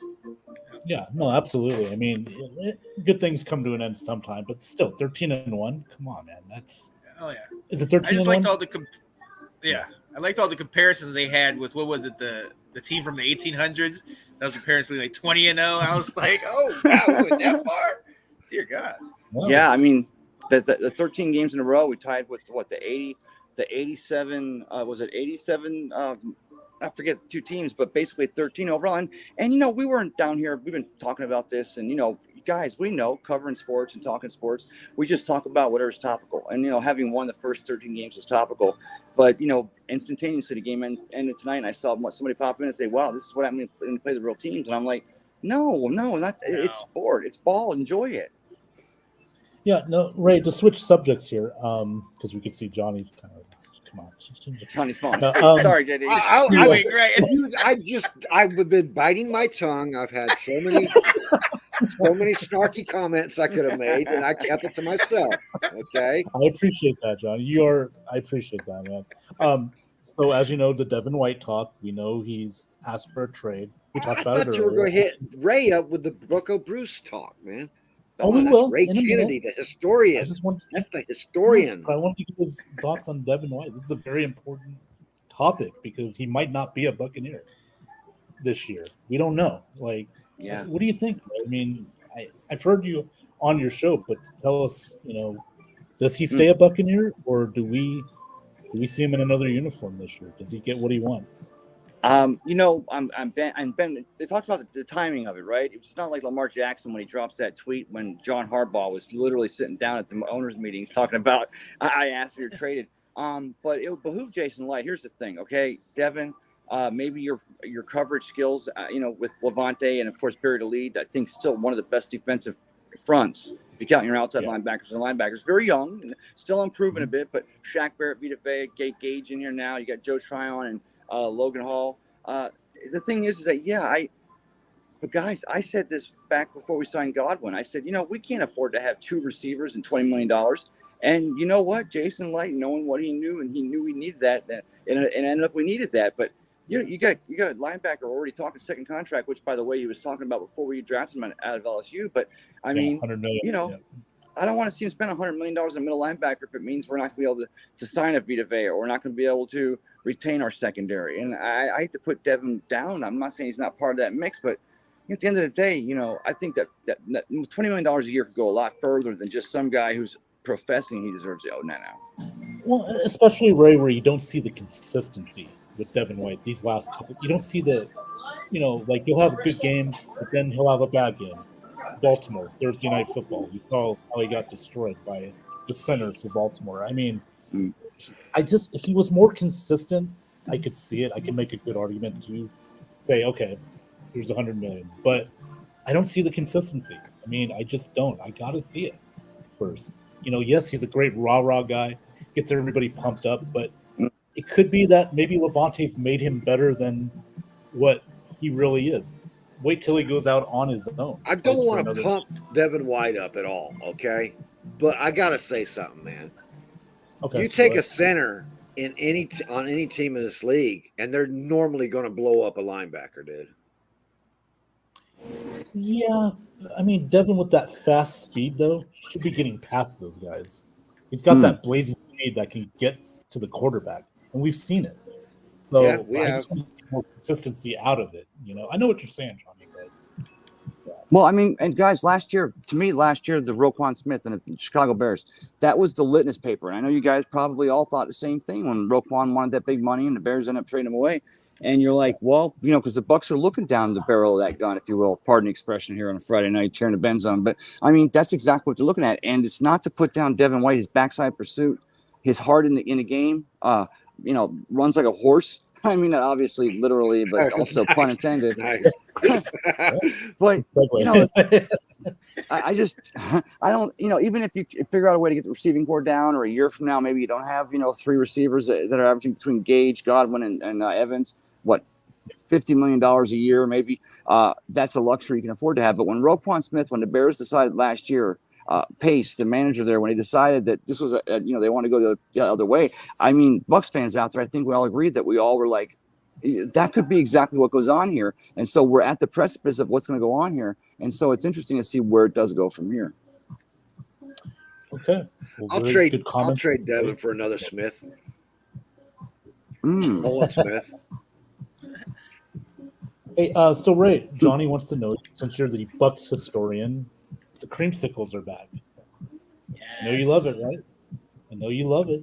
I mean, yeah. And the funny thing is, it's not even a put down because I would not have minded at all. But when the Bucs it was a 2 helmet rule for player safety. Get out of here. It was 2 helmet rule because of the teams don't have enough money to have. Get out of here. It was just a matter of the fact that supposedly the Bucs, after the NFL announced last offseason that they would start working with teams and some teams now have a 3rd helmet because they're going to start doing the Oregon Ducks on us, right? They're going to have different uniforms for every day of the week. The Steelers do. Yeah, except for those bumblebees got to go though. Just saying. Please. Yes. Christopher Cole says he's sorry he's late. You don't need to apologize. We just thank you for being on, Christopher Cole, one of the true Buck fans in the house. Thank you for tuning in, man. And it's Mr. Taylor. Go ahead, Johnny. I know you want to give me the finger. All right. You got the finger. There you go, Scott. But yeah, Johnny, it's what he said earlier about the creamsicles. What'd you say, Johnny, about it was the Glazers? The Glazers have wanted to separate themselves from the old school stuff for a long time. When we had a chance to bring in creamsicles, and they went with the throwback 2002 uniforms, right? And they could have done that with the helmets at that time also. But that helmet, like Ray said, that helmet thing was bullshit. That's the Glazers trying to separate themselves from the Culverhouse era, okay? Yeah. But you can't take away our 1979 championship run. You can't just erase that shit from history. And the people who played in that era, you can't erase them from history, man. Let me interject real quick and say thank you again for Doug Williams. Thank you, Sean. That is my favorite. Thank you for taking care of Doug Williams. You're welcome. Oh yeah, you're welcome. You take Joe Gibbs for that one. Hey Sean, I got the $175 I paid. This was back. Oh God, it's been 15 years for the Doug Williams, the OG, the throwback jersey, the official, not game worn. And that's the one thing that through all this minutia of the throwbacks in 2023 and Levante David, the last Buccaneer player currently on his roster that worn them his rookie year in 2012. And I thought to myself, you know what? We were wondering if Tom Brady was ever going to wear a chance to wear number 12 here in Tampa Bay as far as the throwbacks. But as far as I'm concerned now, Doug Williams will remain the best quarterback to ever wear number 12. And don't even try with Trent Dilfer. I don't want to go there. Yeah. No, I was just going to go there too, man. I know you were, JD. No, I wasn't. Right. Oh, Ray, and thank you for for. But Tom Brady is the best number 12 ever in Tampa. So. Yeah. Best number 12, but yet because he exits stage left before they get the throwbacks, which is already 2 years old. Because that was the thing going in the last season. I was saying, I'm wait. I'm glad he's gone. I don't care if he wanted to wear the colors or not. I hate to say it, but I'm glad he's gone. Now we can start building our friggin' team. Okay. Some can make the argument that Doug did more with less. Tom had a stacked team around. Doug didn't have. I mean, he had players now that we see. Jimmy Giles. He had that Selman on defense, things like that. But he didn't have a lot. He was really willing a lot of those victories with things that were going on. Tom had not taking anything away from Tom Brady, but he had a team. He had a stacked squad. 100%. Yeah. You got a lot of that squad from us, not Tom's squad, but Doug's. Oh yeah. Don't you have Mayhew there, and isn't Joe Gibbs the guy who come and got Doug? Gibbs. Why do you think he came and got Doug? Because they were already familiar with each other. Oh, yeah. Joe Gibbs was here. So the guy from Dukes of Hazzard is going to buy the Bucks. Wait, Is that what you're you're talking about. Dance. Oh, okay. I'm talking about I was trying to make Roscoe dance. Train. He's Roscoe trolling. Pico Yeah. Train. Yeah. No, that's John Snyder. I'm sorry. Oh, Bo Dance. Duke. Wait, was he Luke? No, Bo was blonde, and Luke Duke was the dark hair. Maybe. All I remember was Daisy Duke. So You would remember. Was there any other Duke? Oh I yeah. thought Daisy Duke was the only Duke there was. Literally where the term Daisy Dukes came from, right?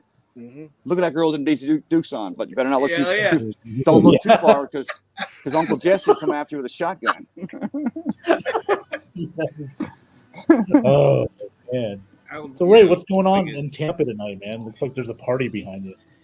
It's a little late here because we've been flexing for the spring break the last few weeks, and of course the Rays lost tonight. I got off a little bit late, went home, enjoyed the end of the game with my son, and I was glad to see, Ben, that you were doing your Friday night swags. I was like, you know what, I got to, I'm gonna want to watch something to get the real inside scoop. We're streaming YouTube channel. We don't have cable anymore, so I don't get to watch my Sports Center. So Ben, you guys are the ones I'm looking to for all my sports updates, and I appreciate it. Oh, no problem, man. I'm glad you're on tonight, man. Thank you. Love having you on with the Rays talk. I mean, right now it's a big deal. 13-1. You guys. I mean, I just, Ray, I gotta say this because I feel bad almost because I'm seeing that stadium, a 13-0 team, the stadium that only fills. It can't just be the owner. Tell me, what is there more to this than just ownership?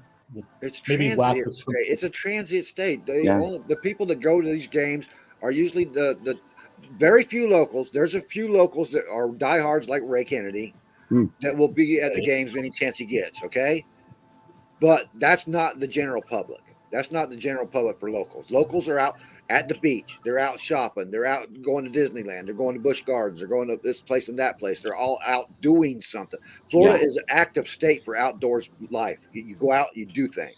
Well, I can tell you guys this though, Johnny. As far as I'm sure, if you go back and look at the attendance numbers for tonight and for the rest of the series, I mean, we've seen it year in and year out for 25 years now, which is the 1998, the inception of your Tampa Bay Rays or the Tampa Bay Rays. Is that usually after the first weekend game or the first home series, it's like, okay, we're gonna forget about them. We figured they'll have us somewhere in September. We'll start coming back to the stadium. The crowd we saw tonight.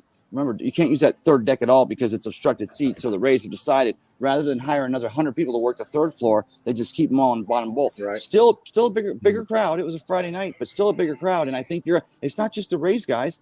The new rules, the bases, the pitch clock, everything that Rob Manfred and his Major League Baseball seems to be doing is they're starting to put a sport together. They know we love football. They know we love action-packed. We love the up and down. One of the reasons why soccer will never be numero uno, if you will, in this country, because you go so many expanses of time without a score.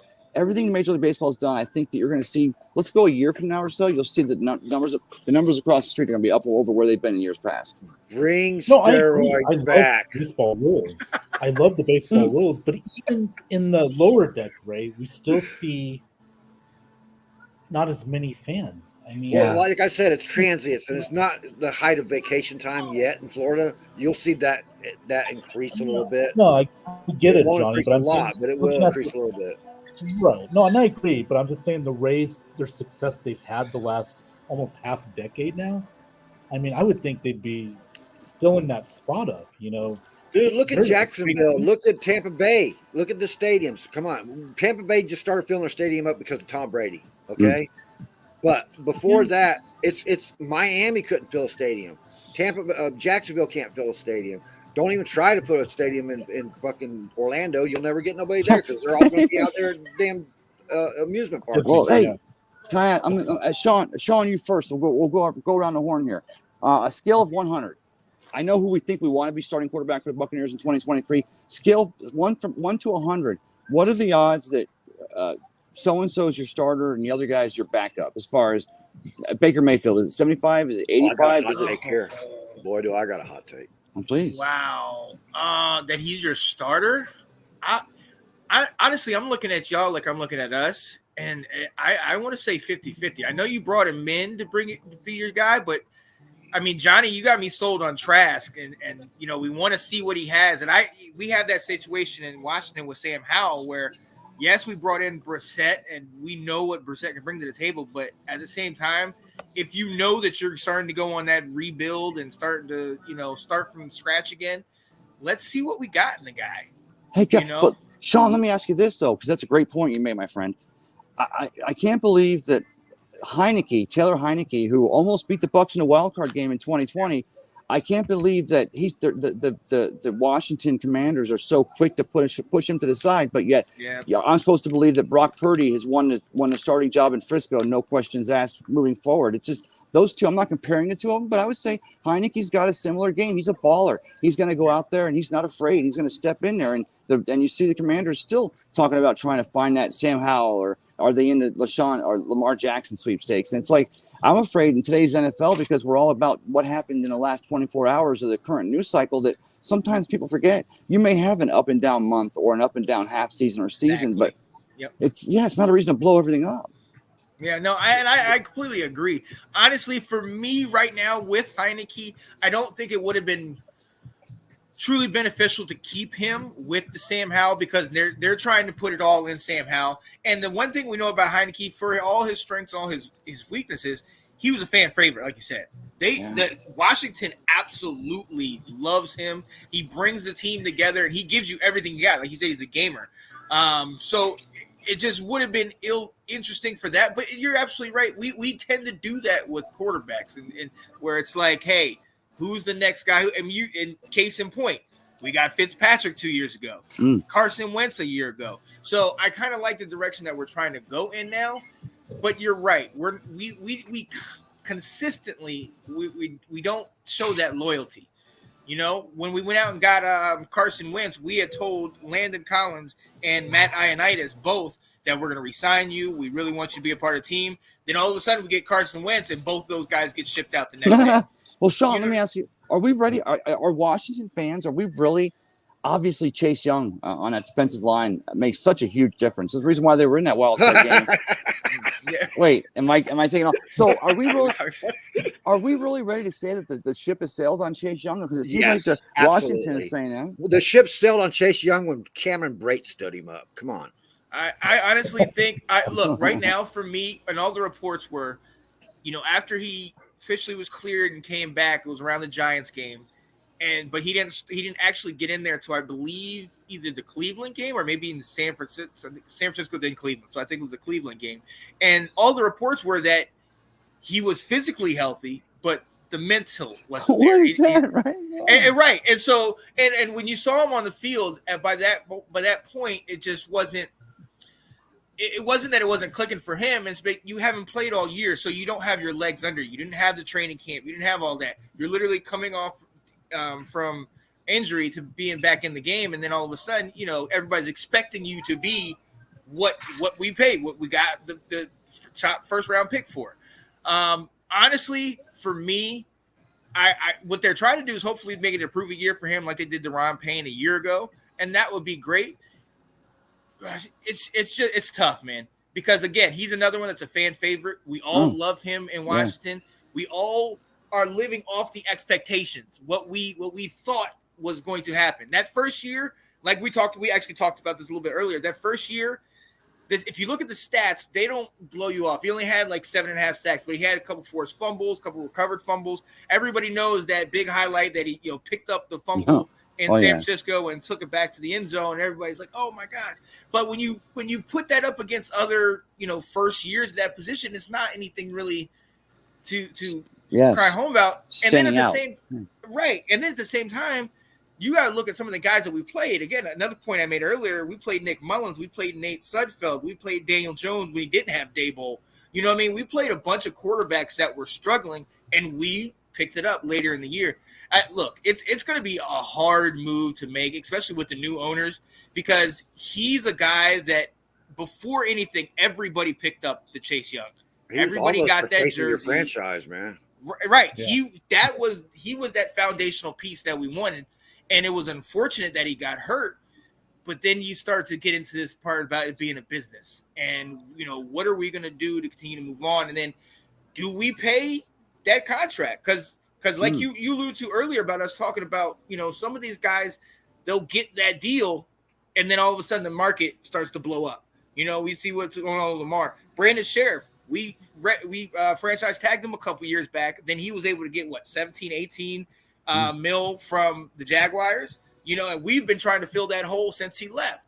So it's going to be a situation where, I want to keep him, but I mean, realistically, you got to sit there and be like, man, is he the same guy? Is he going to be the same guy once he gets a full off season in and a full year? Is he going to be that same guy that we drafted? So, I mean, the jury's out, but I, as a fan, I want him. I don't want to see him go. But a lot of the other thing I was mentioning earlier is that one of the things that the issue was when he first came here is he went rogue. He did kind of what, they go back and you talk about Lawrence Taylor when they said he was always bad in coverage because all he wanted to do was just rush the quarterback. He wanted to blow up that backfield. Chase is kind of like that, where he just wants to do his own thing. But sometimes what happens is you rush upfield, and then all of a sudden those guys are trying to push you upfield, and it opens up the lane for the quarterback to have a window or to run it up. You know what I mean? So it makes it easy it makes it easy on the tackles. That's for sure. Right. There's a lot of things that we're going to have to do, but look, it would be sacrilegious for me to say I don't want him, but we gotta see something, man, because Hey, they're Sean, what do you willing think to of pay. this comment by Christopher Cole here? Washington is notorious for not treating injuries right. Is he pretty accurate on that? Trent Williams. I mean, we had a man that they called a silverback. Oh, Who literally came out and was like, no, Washington told me that it wasn't cancerous and that I was fine. Tried to hush it.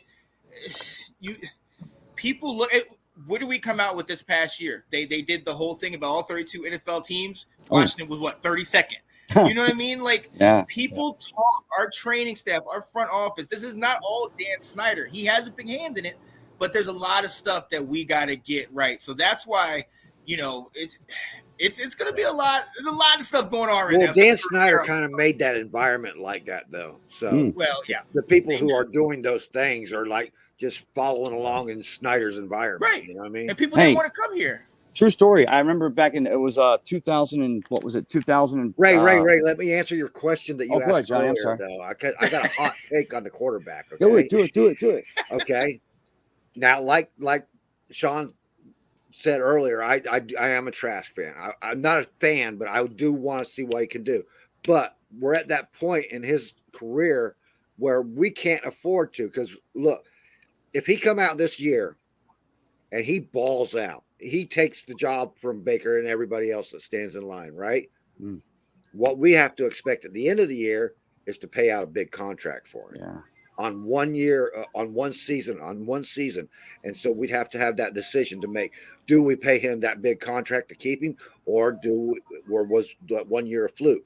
They'd have to make that kind of decision. So I don't see. Brady messed up last year coming back.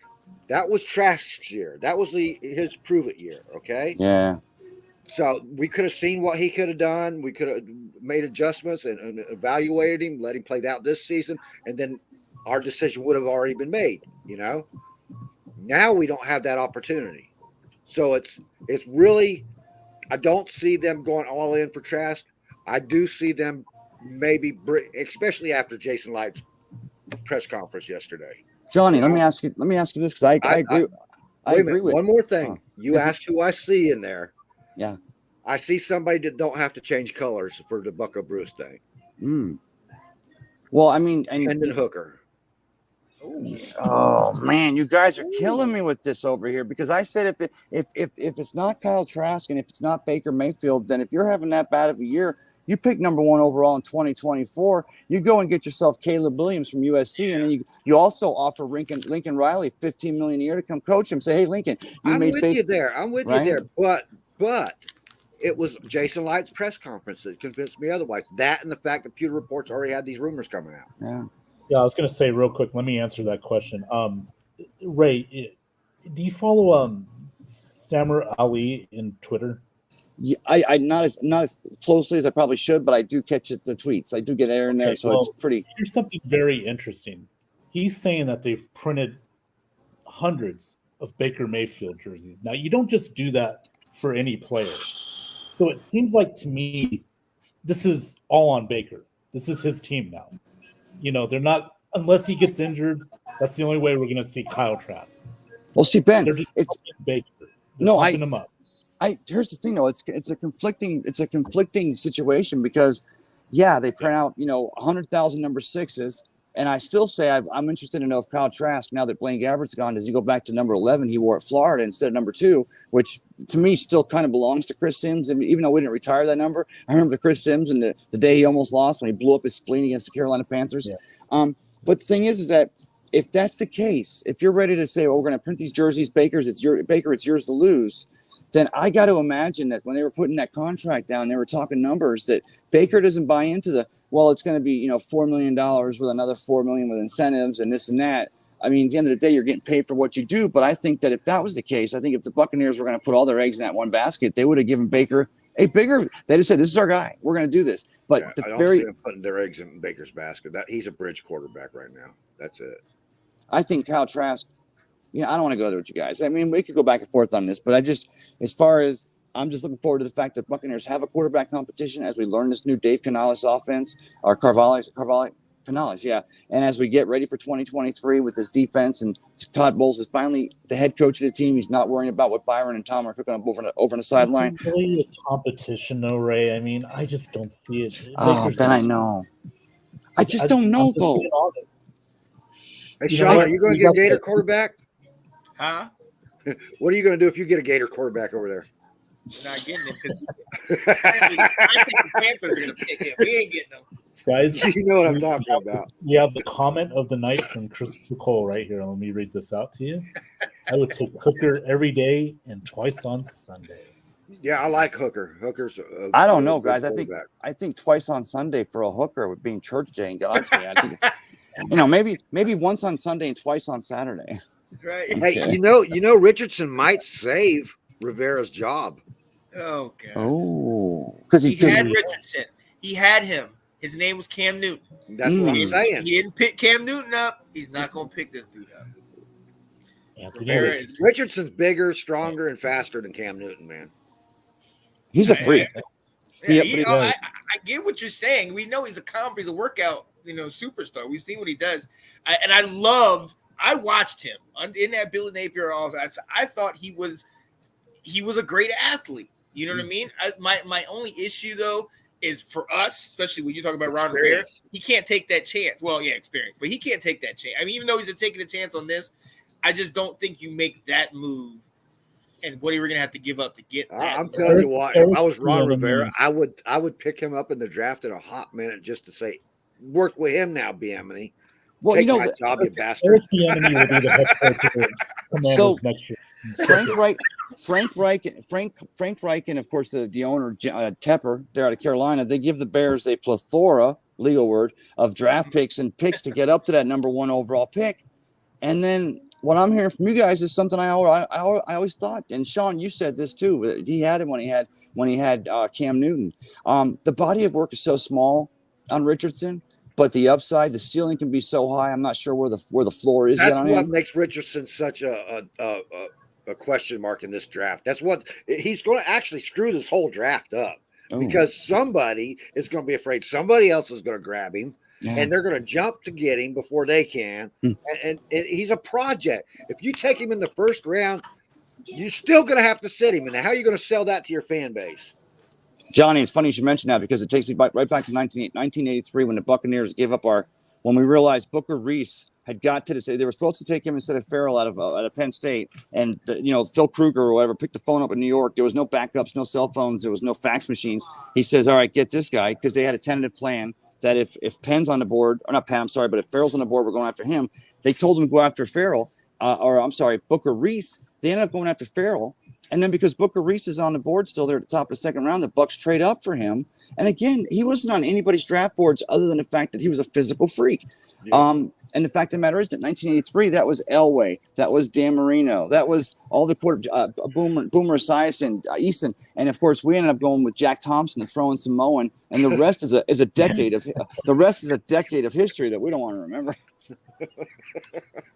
Yeah, it just sometimes, it's Oh just my God! I it heard. happens. See, I love you, Ray. I love you, Ray. You're the only guy who'd be on a show and we heard Jack Thompson's name come out. To throw in Samoan. Throwing Simone. Look, what are your thoughts? I've actually never talked to Tampa fans about this. I was a huge Miami fan, so I was a huge Vinny Testaverde fan. Oh, And then it was just it wasn't good for a bunch of years. But I loved him. What are your thoughts? I mean, in hindsight, on him. I hated Vinny Testaverde from the time he lost that championship game. 5 interceptions against Penn State. Yeah, that was, Yep. that showed he could be shooken up. I'll tell you what, Sean. The fact of the matter is that don't forget now, Vinny Testaverde ends up playing in the league for 73 years. He became took the New York Jets to the championship game. Colorblind. right. And Oh, yeah. don't forget. Do you guys remember where his last snap, the last play he made? Does anyone here know where the last snap was? I bet you knew, Ben. I bet you do, Ben. Tampa. Against the Buccaneers. It was a season where the Panthers were nowhere near the playoffs. The Buccaneers were barely getting scratching in, and Ron Rivera I sends thought he was Testaverde out playing there. with the Jets at the time, and it was Miami where he took his last snap. No, last snap as a Panther. And I like the fact that they sent him out there because here's the thing, Sean. The reason why I work it there is because we loved number 1 overall, Vinny Testaverde, Heisman Trophy winner. The minute he got here, him and Mitzi were a thing, which players weren't supposed to date cheerleaders, but I don't know, whatever. But we love this kid because a true blue Bucks fans like us in here, guys, we know that it wasn't so much the fact that Testaverde got shooken up in that championship game, and we kind of knew going into the league that he could get shooken up, but the team that they were putting around him in 1987, and they would continue to put that team out there for the next 6 to 8 years. I don't care if you've got Jesus Christ at quarterback. That guy's looking to take a ball and snap and throw it down. You know what's funny though? I was sitting there watching that game, going, "What are you, colorblind? You fucking idiot!" I know. I remember that. He was. And he actually And he was colorblind. He was throwing interception after interception. I was like, "Come on, dude!" What an excuse. I mean, I would have rather Vinny said, you know what? You guys know I'm dating that beautiful cheerleader Mitzi over there, who's going to be my wife someday. I was out with her partying last night, and, probably shouldn't have been, but I was. So yeah, the colorblind thing. Yeah, we were He was searching pulling a back Jim then. McMahon or something. Yeah, I'd have rather heard that. Yeah. Well, and I hear people pulling the Jameis, with the whole LASIK surgery thing. Because that's why he squinted a lot. Like, dude, you couldn't read coverages. But that's the thing, yeah. Ben, right? How did that, your squinting, your pre-snap reads were non-existent and bury the lead. Everybody's standing in place. The down and distance, so you realize what the tendency should be. And yet at the end of the day, they came out and said, well, the reason why he was not making the completions was because don't forget, it's not just the quarterback knowing where the receiver is going to go. It's the receiver knowing he should go to where the quarterback expects him. And back then in those 87 Buccaneer teams, Paul Gruber, we're searching for some of the, bright lights of stars in there because as Bucs fans, we enter every year thinking this is going to be the year. And it wasn't for a very long time. But, as far as making an excuse for him, I just work it back to the fact that now you got a quarterback competition in Baker Mayfield and Kyle Trask this year. And we're going to get a third quarterback. You have to have a third arm in camp. And wouldn't it just be the catch me out if we brought in a Mr. Irrelevant and he ends up beating both of them? And we're sitting here for 5 months from now going, huh? Well, you sure it's not going to be Ryan Griffin? Stop it. We had a hoedown on that one, man. A hoedown. I said it. Yes. Hoedown? On Thursday night, man. Me and Alex went at it about who was the worst deal. Ryan Griffin all day, man, because he never took a snap in the NFL, but he still played in the NFL for what, 9 years? But don't forget the number one play. The number one play that Ryan Griffin had, the best play, and as far as his tenure as the Buccaneers quarterback, and maybe among the top 5 of wingmen of all time, was that getting off the boat that day after the Super Bowl parade when Tom was pitching the Lombardi Trophy from boat to boat. Tom comes right through that gate, and he was 7 sheets to the wind, and we knew it. Ryan grabs him and goes, "Oh no, we're going this way, buddy." That's a wingman. That's the reason why you like that cat, because he's a good wingman. Thank God. I mean, if you think about it, Ryan Griffin saved Tom Brady that day. Big time. He made plenty of money to do so. Exactly. That's all that matters, man. Avocado tequila. Is Greg Olson really going to take a cut from $10 million down to $3 million because Tom's stepping in the booth next year? And guys, let me ask you this. I have no doubt that Tom's going to prepare for it. The guy likes watching film. I've seen in the last couple of years that he can self-deprecate, so I give him that. Do we really think that I mean, scale from 1 to 100, 1 being not at all and 100 being a lockdown, where do you guys fall as far as pre-predictions on Tom Brady when he does move into that Fox booth in 2024? Well, I'm going to have no say this predictions. real quick. I'm just going to say it's yes, you can study the game, Mm. but you also have to have a voice. You have to be presentable on camera. Now Brady has the look. You know, can he get that out? It's going to go from brain to mouth. You know, consistently. Like Tony Yes. Romo. Tony Romo's great. It Mm. goes from brain to mouth. You know, can Tom Brady? Well, I do- think I was Absolutely. against Tom Brady in the booth for a long time, but then I got to thinking, you know how easy it is for us to sit there and start talking football Yeah. and to try to talk something else. Tom Brady Yeah. lives and breathes football, man. Yeah, That's all yeah. that's on his mind, dude. So Yeah. I think he might transition better than we think. Yeah, Hey, it like I could be. said, I've seen him self-deprecate. I like the guy. I liked him from when he was in New England. I liked that his 3 older sisters were basically the ones kicking his butt when he was a kid. They were all softball and playing soccer. And the fact that Tom came up around some very smart, accomplished women he had in his life, and I've always loved that narrative of Tom. But Tom is putting a lot of pressure on him. So he took the entire season, 2023. I'm not coming back. I still think that if that's the case, if he's working towards that Fox booth in 2024, that we'll see him pop in and out more often now. Because at the end of the day, Fox controls their own broadcast. They can dictate who's going to be on and not. So we'll start seeing small sample sizes of Tom. I just don't know if I'm to the point where I can go, wow, Greg Olson, you're going to knock him from 10 down to 3, and Tom, it's yours to take over. You know who else is going to be an Or they announcer? could do a 3-man booth, with Burkhardt, Olsen, and Tom Brady. They could probably do a 3-man booth, Or, here's my scenario.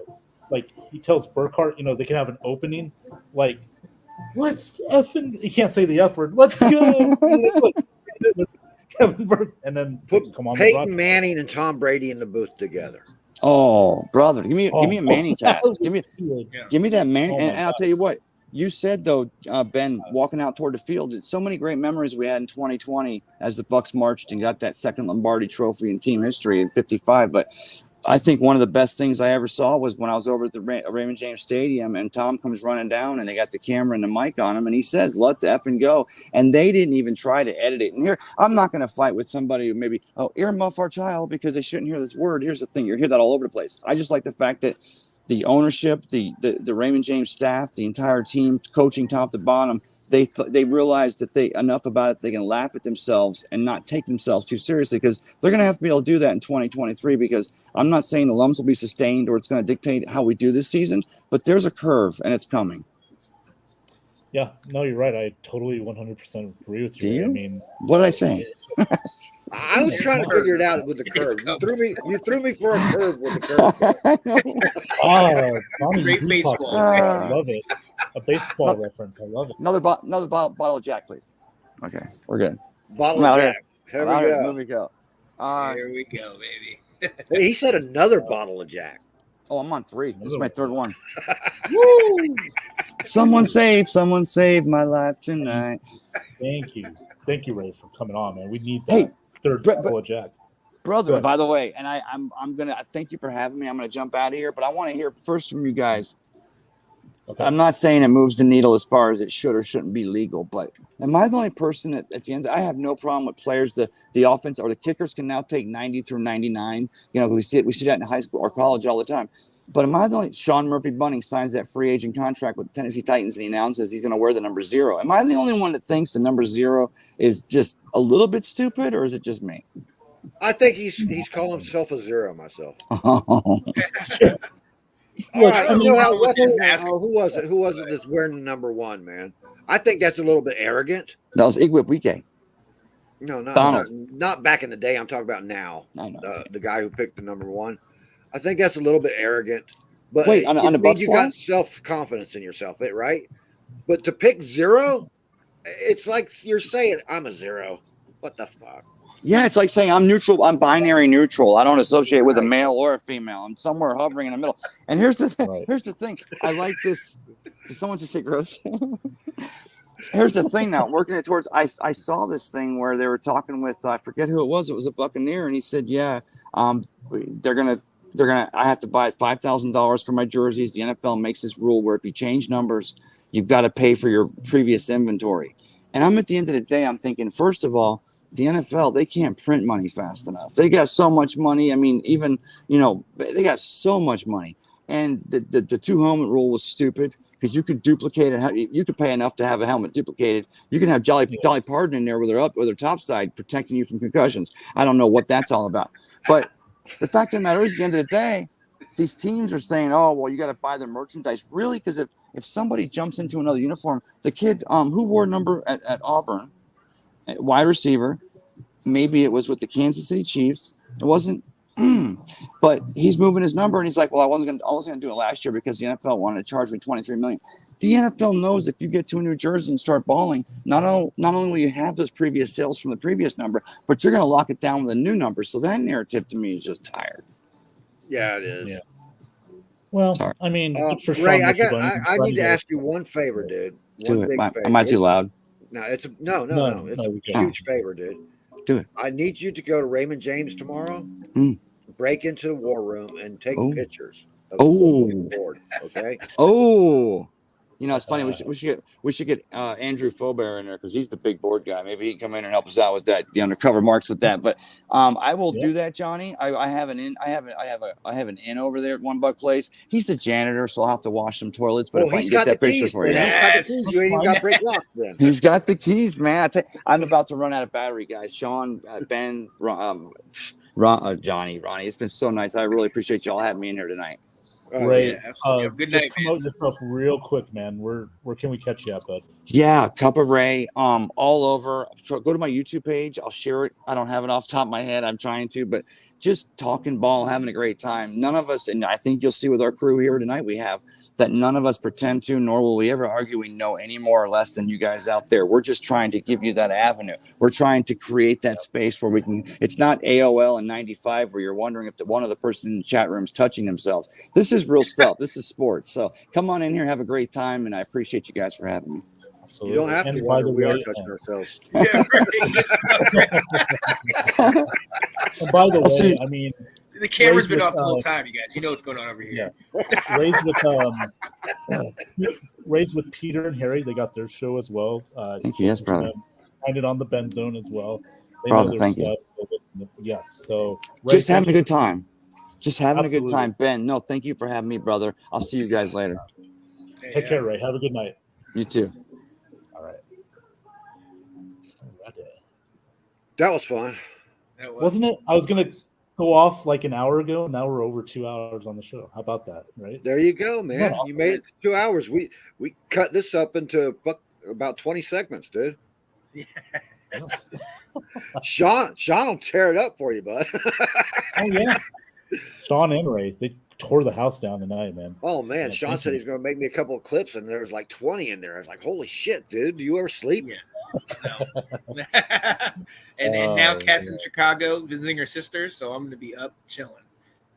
Oh man, that's why you got that profile pic. I knew it. Oh yeah. Look at that face. He's like, That's why that mischievous smile is there. going It's not down. nothing to do with Schneider. Right. That's that mischievous. I'm getting in trouble look. There you Right. go. You see how Scott spelled Schneider up here? Yeah, Scott. He's Rob Schneider. Yeah. Rob Schneider. And he's still wondering about he's obsessed with Alex Schomburg or something.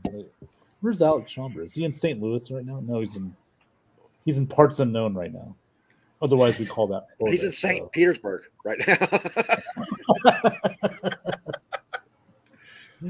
Oh, Scott. Oh, one more comment. He says, "Night guys, I have to take a nap to figure out what my Rams are going to do in the draft." Well, we don't know what they're going to do in the first round because they don't have a first round pick for the next 10 years. So I'm about to say, do Might they wanna have watch a second tonight. round pick? They have some picks though. They got like 10 picks in the draft. Okay. come on, Johnny, don't give up Scott's hopes, okay? Like, They do. They got like 10 or 11 picks in the draft, man, but they're all on day 2 and on, you know? right, yeah. So Scott, just skip night 1 because Yeah, that's it. Hey guys, now we're gonna wrap this one up for Ray. I don't see anybody else popping in. Sean, you already promoted yourself, and we know you're not going to, Johnny. So let me promote myself real quick. I made an announcement last night. I'm gonna have another show now. I'm not gonna reveal it till this weekend, but it's a football show. Nice. So I'm going to do that, and then I'll let you guys know. I'll give you the details. It's going to be seasonal, and then we'll do some shows in the off season. Basically, it's going to be a Bucks show, like you do, Sean, with the Commanders. You and Will Yeah. Kramer. By the way, great show. Love it. Thank you. So yeah, that's and Alex. He does the Restoring the Roar. Alex Loosemore. Shout out to him if he's still up. So we're gonna do a Bucks I never show, understood and- that name, though. Restore the Roar. They never had a roar to begin with. They're just now getting it. Hear that, Alex? Shot fired, buddy. Bang, You're bang. gonna get a nice response. All right, guys. So, guys, everybody, I want to thank everyone who tuned in tonight into the comments section. Next week, Sean, you weren't on here before, but I mentioned I'm going to do a mock draft next Friday night on the show. Hey, okay, cool.